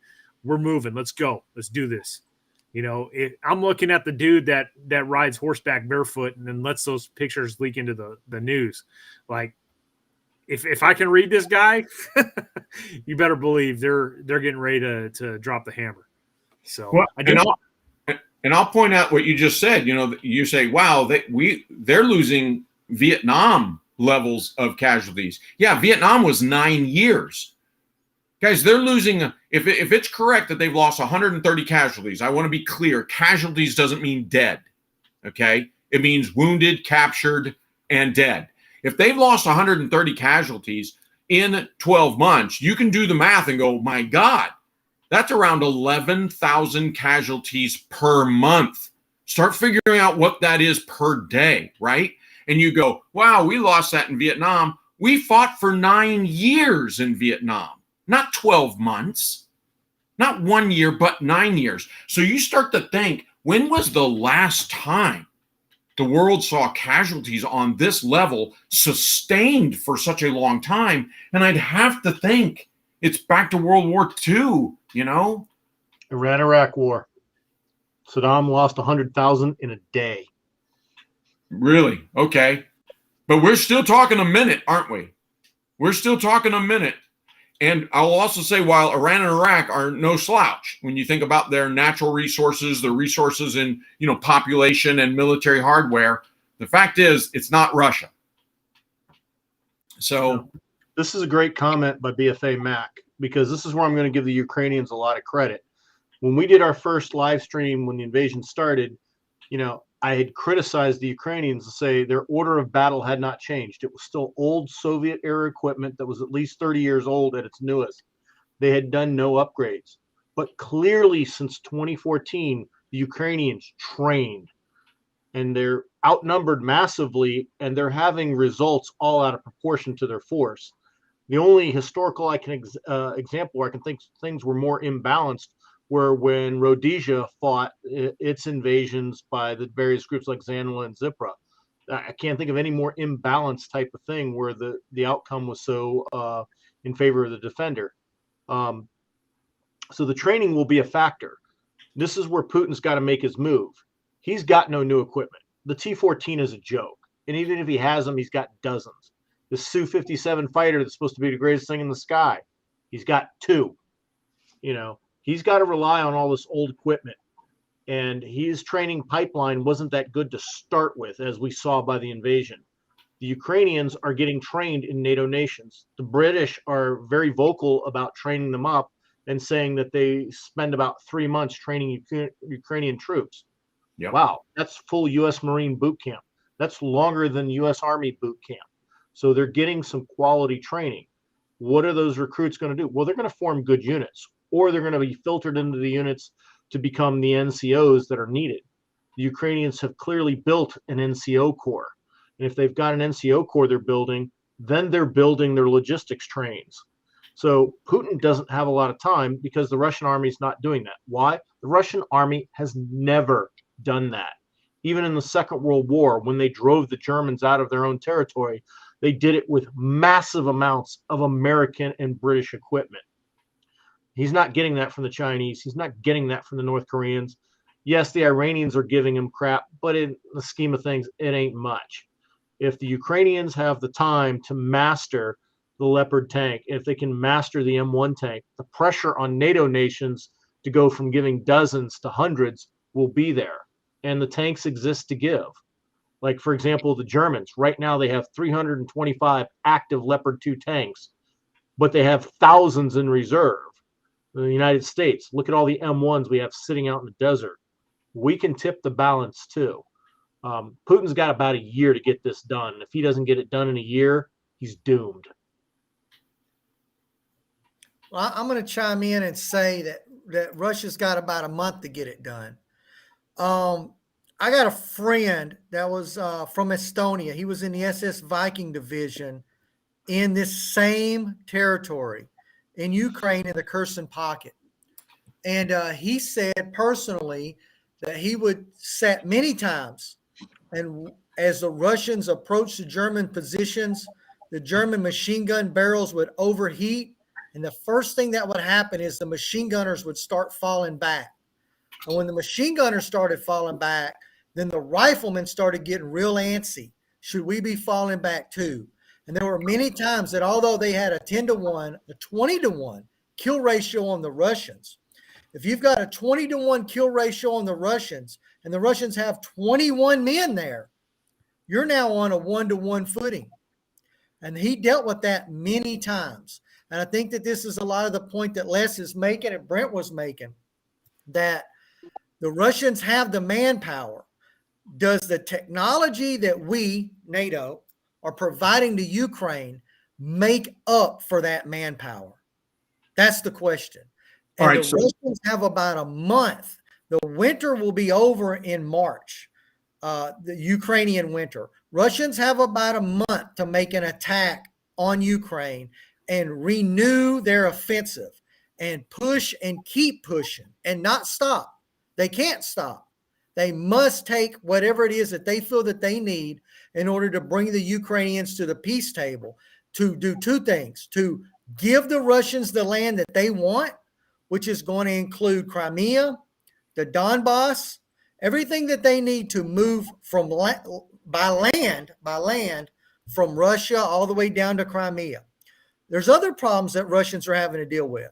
They've then got to calm the waters with Turkey, because that land doesn't do them a bit of good if they can't go in and out of Turkey into international seas. And right now, Turkey's saying, nope, no Russian ships in, no Russian ships out. We don't like you. So they're going to have to address that issue also. In about a month, Ukraine is fully prepared to launch their offensive. They've been expecting this all along. They've been expecting a Russian offensive so that they can then absorb that Russian offensive and then start an offensive on their own, pushing down through the southeastern corner of Ukraine into to cut off the peninsula of Crimea. If they can do that, then the only way Russia can supply Crimea is through the bridge. That's a problem. That's what they're really fighting over. So I expect to see Russia trying really hard. They have been doing it over the last month, but we're going to see a big push in the next month. Russia taking over Crimea. Russia taking over Bakhmut, because Bakhmut is absolutely crucial. The problem is, and I saw some guys here talking about Bakhmut, the Ukrainians do not need Bakhmut. The Russians need Bakhmut. The Ukrainians are simply holding Bakhmut because it's a Russian meat grinder. They're killing Russians 100-1 in Bakhmut. They'll take that all day long. And I expect to see, maybe even in the next week, that Ukraine will either hold Bakhmut or they'll just fall back and they'll finally let the Russians have it, and they'll continue just grinding and grinding and grinding away. You'll see Russians start taking territory, as Russians have been doing over the last month, but 100 yards at a time, a kilometer at a time, relatively slow. If they don't do what Brent said, and Putin better be taking notes when he's listening to Brent speak, if they don't roll everything they got and they don't freaking roll Ukraine over the next month, this may not end well for Russia. Because remember, it's not just a numbers game.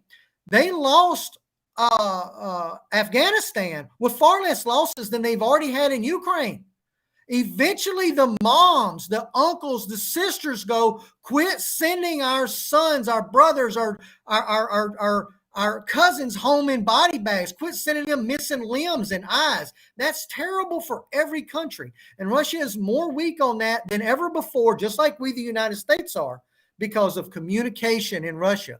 Moms are going to get tired of that. And when that happens, the war's over.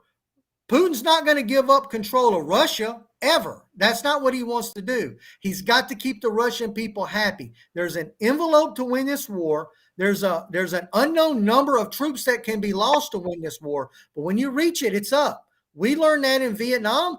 Honestly, we learned that in Afghanistan, right? Is Putin about to learn it in Ukraine? We're going to know in the next 30 days. Real quick, this guy keeps talking, and he won't shut the fuck up because he's not even listening to what we're saying. We're talking about an offensive taking place at the end of this month. That's not the spring, dude. I mean, what are you listening to? We are at the end of the winter right now. Here's the problem. Russia needs winter to move tanks forward. You need 5 days of -5 Celsius, 5 degrees below 0 Celsius, to freeze the ground so that tanks can move. That's stereotypical Russian Soviet doctrine. It's just the way it is. Once the spring comes, once March is over with, guys, it starts getting soft and muddy again. That Russian offensive moving those tanks forward, that's over. and everybody knows that. That's in Attack Europe 101, Warfare for Dummies book. It's just the way that it is. Chad, I want you to chime in on this. Chad, lay it down for him, brother. Well, I kind of disagree with Brent a little bit. I had a question for everybody, and I guess I'll play it now. And that'll tie into your little rant there. Maybe taking this conversation in a direction where we might get some disagreement on the panel. That's kind of my goal with this question. So we've been beating this Ukraine topic pretty hard lately. Granted, it's a relevant topic because this is a military channel, and the war in Ukraine is an active war taking place. Not to mention we are indirectly involved. So I've been kind of wargaming this Ukraine thing on and off since the war started. And one of the things I like to do is play the bad guy. So I want to address the panel with a question.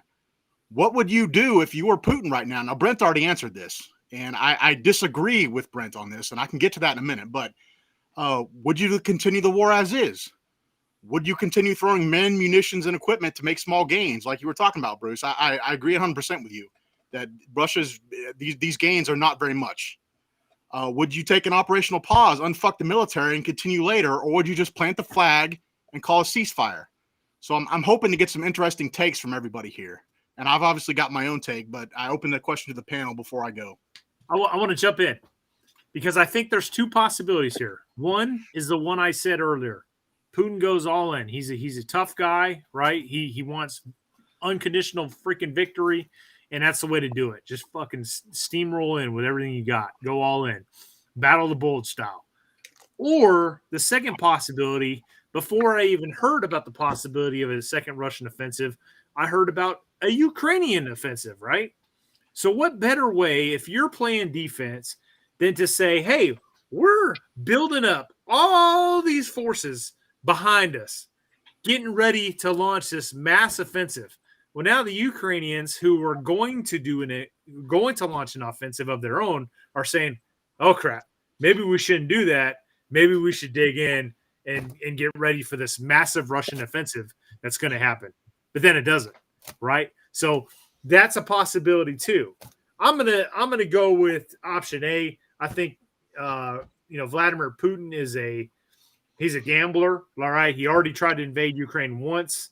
Okay. I'm gonna say he's gonna go for broke, but in my opinion, that's a viable option. We have heard talk of a second a Ukrainian offensive to retake land, right? Especially now that they're getting all these weapon systems from the West. Why wouldn't you stockpile or at least put out there intelligence saying, "Hey, we're building up forces for a second follow-on offensive to halt the enemy's offensive," right?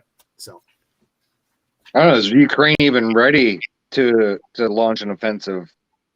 They're not even trained up on a lot of these systems, if they're even there yet. Well, they're managing pretty well. I was watching video of some Ukrainians shooting like a German version of a Paladin. It's pretty impressive. Yeah, Jared, that's not a bad point. Okay, so two things. One, there's a lot of these new systems that you're right, the Ukrainians don't have yet. They're not trained up on. They may not be trained up on for a year, depending on when they get them and when the training regiment starts. That's a fair point. But they are prepared for an offensive using what they got now. They've been planning an offensive in the summer, so 2 months from now, for 6 months now. They were expecting an early Russian offensive in the winter. And another poster mentioned this, and he's exactly right. The winter kind of never really came. It was slow to come to freeze everything up. It was weeks behind. It's been a relatively warm winter in Ukraine. All right, we're going to get Al Gore on next week to tell us about global warming, but it has been, and it hasn't froze up like they wanted it to. So it slowed everything down, and that's been a detriment to Russia. And now we're at the point that Russia's got about a month to make their move before Ukraine's ready to make their move. So that's a really tough one there. All right, so I'll jump in. I'll jump into the fray. I think right now that there's so much misinformation and disinformation, and again, that's intentional. So, and I'm not upset about it. I don't want to sound like I'm somehow. Look, if you're in a war, you're going to have those systems in place. You want to have that disinformation. You want, and again, there's plenty of misinformation. Here's what I'm saying. Let me give you some for examples. For example, on one hand, here's a narrative you hear commonly. Armor is dead. Tanks are irrelevant. Okay, that's one. The flip side of that argument, that narrative, the counter narrative is, well, modern battle tanks are still the most important thing in the battle space, and we have to have tank on tank, warfare. By God, you need the latest, greatest German, American, British, French tanks to kick those Russian asses. And I'm going, okay. Then there's the middle ground. And the middle ground says tanks absolutely are relevant, but we're not seeing much in the way of main battle tank on main battle tank. What you're seeing is that tanks are relevant on an infantry assault. Okay, they're relevant for direct support of infantry operations. Here's one of the things we're hearing coming from the Russian side is the Russians have figured out, hey, you know what? We've got artillery and we can level cities. Hey, we've got tanks and we can support the infantry. You know what the Russians didn't apparently have enough of? Infantry. And so you need infantry to take ground. You need infantry to hold ground. When the Russians used their artillery to level ground and then move tanks and infantry up, they didn't have enough infantry to hold it, and they quickly lost it. You see what I'm saying? And why are they losing so many tanks? Well, everybody's losing tanks there, frankly, and that's the nature of warfare. But why are they losing so many? Well, one of the critical factors here appears to be not enough infantry. And I've been saying this for years and years, by the way, for NATO and for America, we just don't have enough infantry dismounts with our mechanized, motorized tank forces. All right. And sure enough, the Russians are figuring this out. Holy crap, you need way more infantry when your tanks are supporting infantry, because it takes infantry to take ground and it takes infantry to hold ground. So this is actually, when you say, Chad, how would I play it? Well, when you're a hammer, everything looks like a nail. And I'm an old knuckle-dragging infantryman. But what I'm saying is, to take ground and hold ground, historically speaking, I needed infantry. And now I need infantry backed by and supported by close air support and artillery. And yeah, boy, howdy, I want tanks on my side. But I need more infantry. So who has more infantry? Russia. That's how I'd play it. That's how I'd play it, so that I didn't have to play WMD, because I'm afraid WMD would escalate this conflict well beyond the borders of Russia and Ukraine.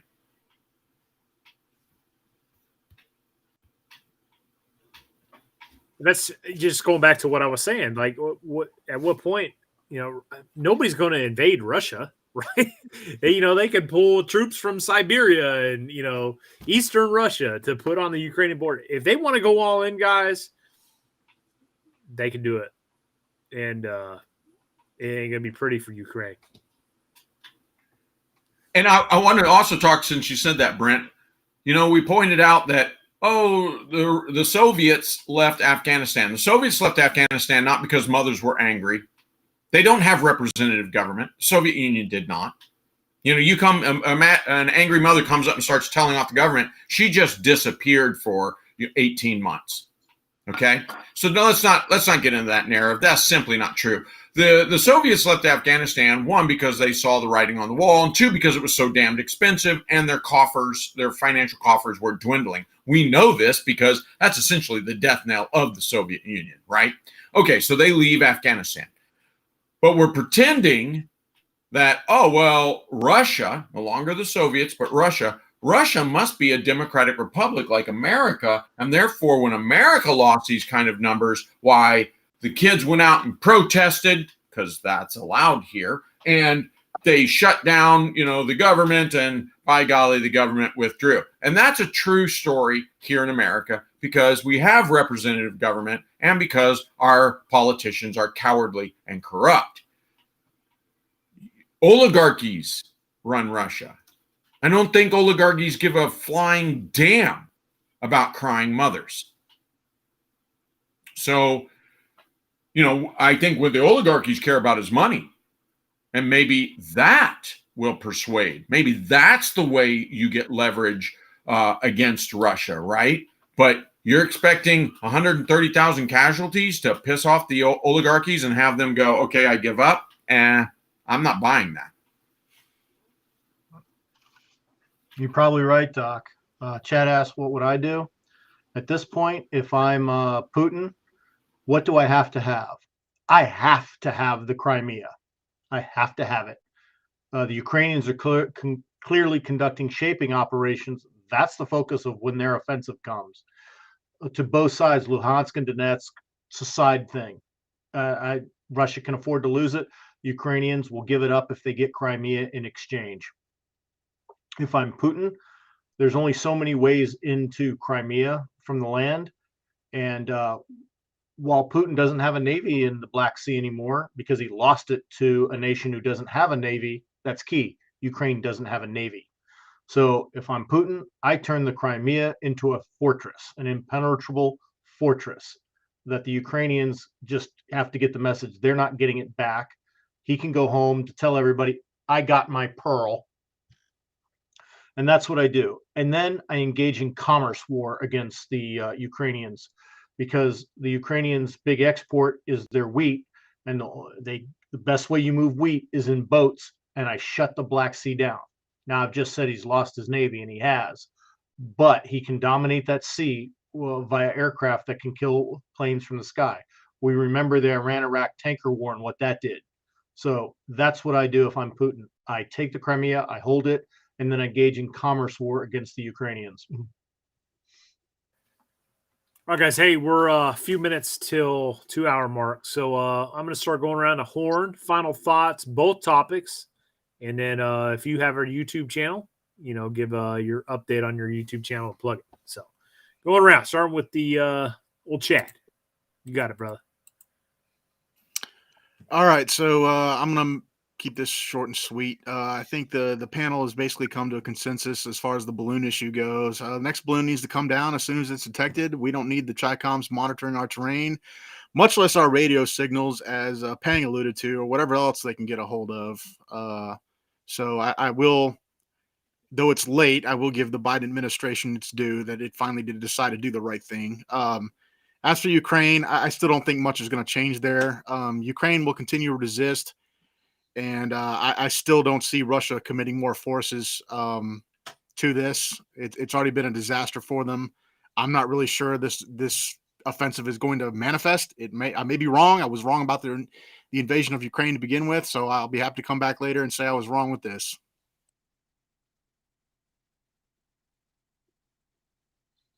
Well, I agree with Chad. The next balloon's going down. And I think the Chinese won't waste much more time with it unless what they got out of it was worth the risk. So I don't think we're going to talk about that topic again. I have a feeling that we're going to talk about Ukraine a lot in the coming year. I just outlaid what my strategy would be. I don't know if Putin will do it. He might just say, I'm going for Kyiv regardless of the amount of casualties, and he'll drive on it until he takes it.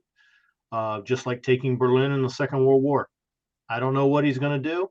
I've given you all my guess. We'll see what happens in the future. On my channel, I've got several videos coming up where I've been testing gear. I know I've been showing people a lot of cool One Shepherd stuff and doing a lot of shooting contests lately, but I have been testing gear also, and those videos will be coming in the coming weeks. All right. So a few things here. While back in chat, someone mentioned artillery being king of the battlefield. It's now just past the artillery's 100th year anniversary of being king of the battlefield. So congratulations, artillery, on just over 100 years of being recognized as being king of the battlefield. That apparently still hasn't changed. One thing I wanted to point out about that wasn't quite pointed out, maybe some hinted on it, the difference between Ukraine and Russia, and in terms of troops lost. Ukrainians have nowhere to go. It is their land that has been invaded. The Vietnamese can teach you a lot about this. The Afghans can teach you a lot about this. There are many countries. The Russians should be able to teach you a lot about this. When you have nothing to fight for but your own ground, you can sustain casualties on a more heavy number and a longer number than the invader. Russia is the invader. And parents are asking, why are our kids dying? And I'll agree, Russia is not as responsive of a government as the U.S. government. We're probably one of the weakest governments in the world in terms of being responsive to our people. We are a government of our people, if you believe how it's written. But eventually, even oligarchs, even dictators have to bow to the pressure of their people. And over time, even though that timeline is much broader, over time, that pressure continues to build. That's one of the things that happened in Afghanistan. And I don't disagree with Doc. It was largely economical. So largely economical in Russia right now.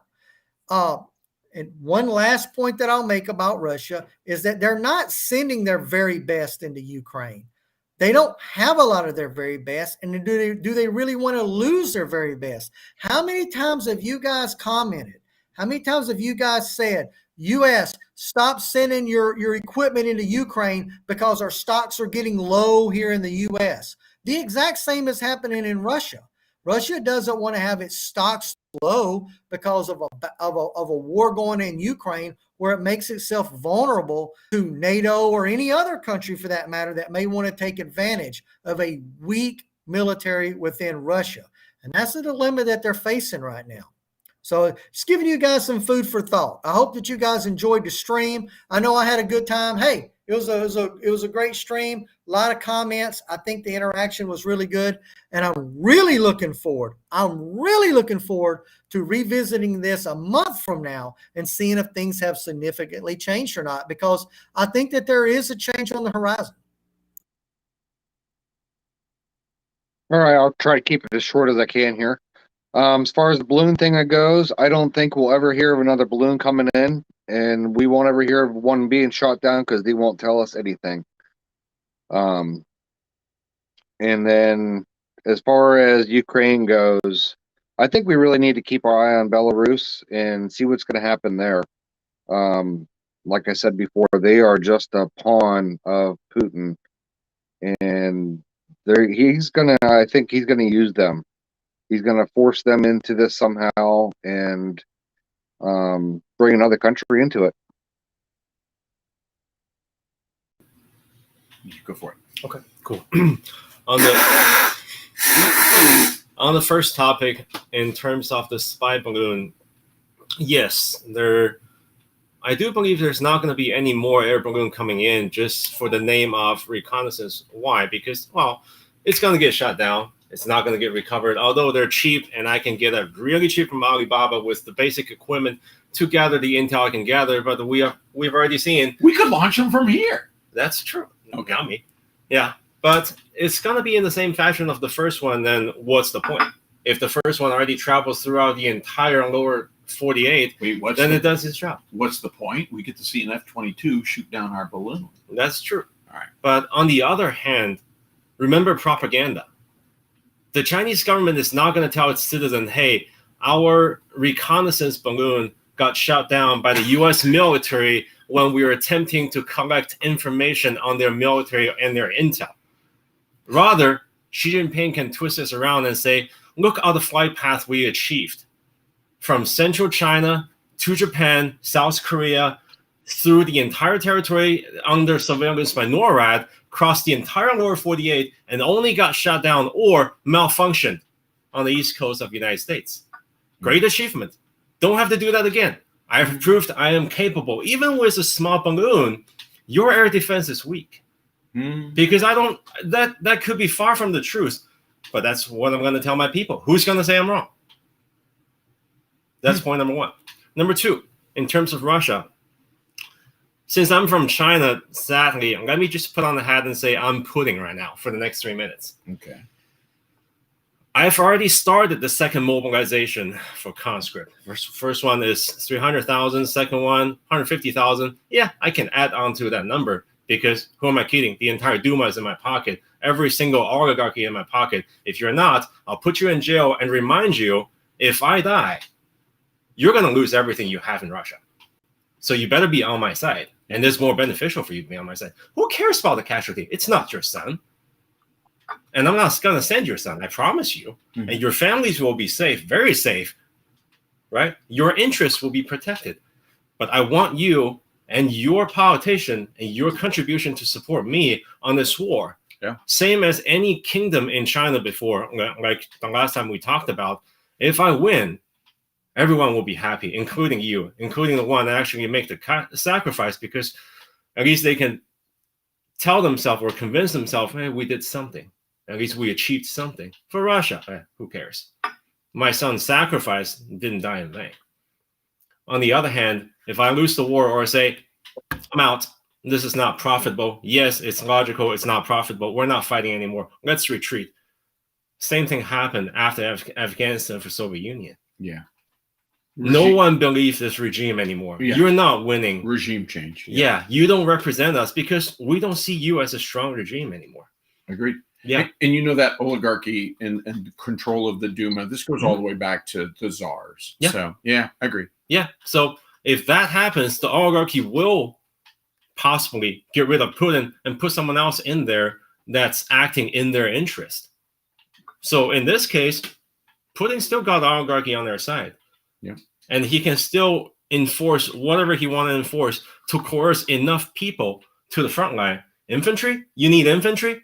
I'm sending 250,000 to the front line. I don't care the quality. You can hold a rifle, you can go. And I don't care if I can send my T-14. I have enough stockpile of T-62. All I need to do is knock holes on the wall and tell you to charge. I don't need to destroy your Leopard 10. I outnumber you 50-1. I can wear you down. Yeah. I have more artillery, maybe not more missile, larger air force.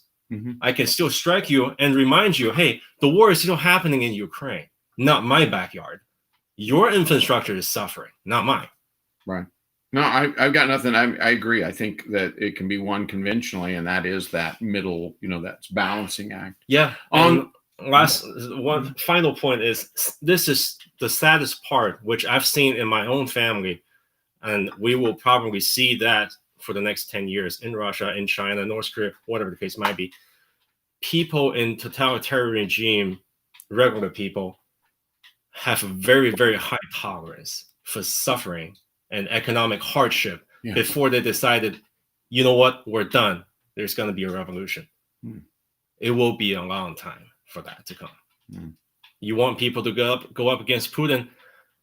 I don't think it's going to happen in a short time. Okay, well, from that very dark summation, I will just add on a lighter note that, as my channel, Christopher Larson, I know it's very original. I thought a long time for that name, by the way, just years. Anyway, Christopher Larson's there, and as my subscribers go up, I want you to know that the 100,000th subscriber will get a free sex robot made in China, of course. So, might be a delay in shipment, but the point is free sex robots for the 100,000th subscriber. Cool. That's it, Doc. Doc's got a new book out. Your new book, plug it. Get 200 people in here. Yeah. So the new book, of course, came out here just a few months ago, and it's been released with it is released with a series called the OP4 Smart Book Series through the Lightning Press. And this would be OP4 5, which is irregular and hybrid threats. So it's irregular warfare, insurgent warfare, guerrilla warfare, cartels, terrorism, all of those things, working alongside, in many cases, each other and conventional forces. So there you go. All right. So I want to thank all the panelists that came on tonight. This was a very lively discussion, and we've held over 200 people in here the whole night. So I guess it was a good topic. So there's a lot of great insight put out and opinions. And So my thoughts on topic one, I think this has been happening for a while. We're fortunate that a civilian finally saw this thing and pretty much raised public awareness of it, right? Because we don't know how long this has been going on. We don't know to what extent. I think it was Chad brought up earlier that, hey, there's been these Chinese spy balloons flying over the country since even the Bush administration, even before that, probably. So this is a big deal, guys. What are they doing? What are they up to?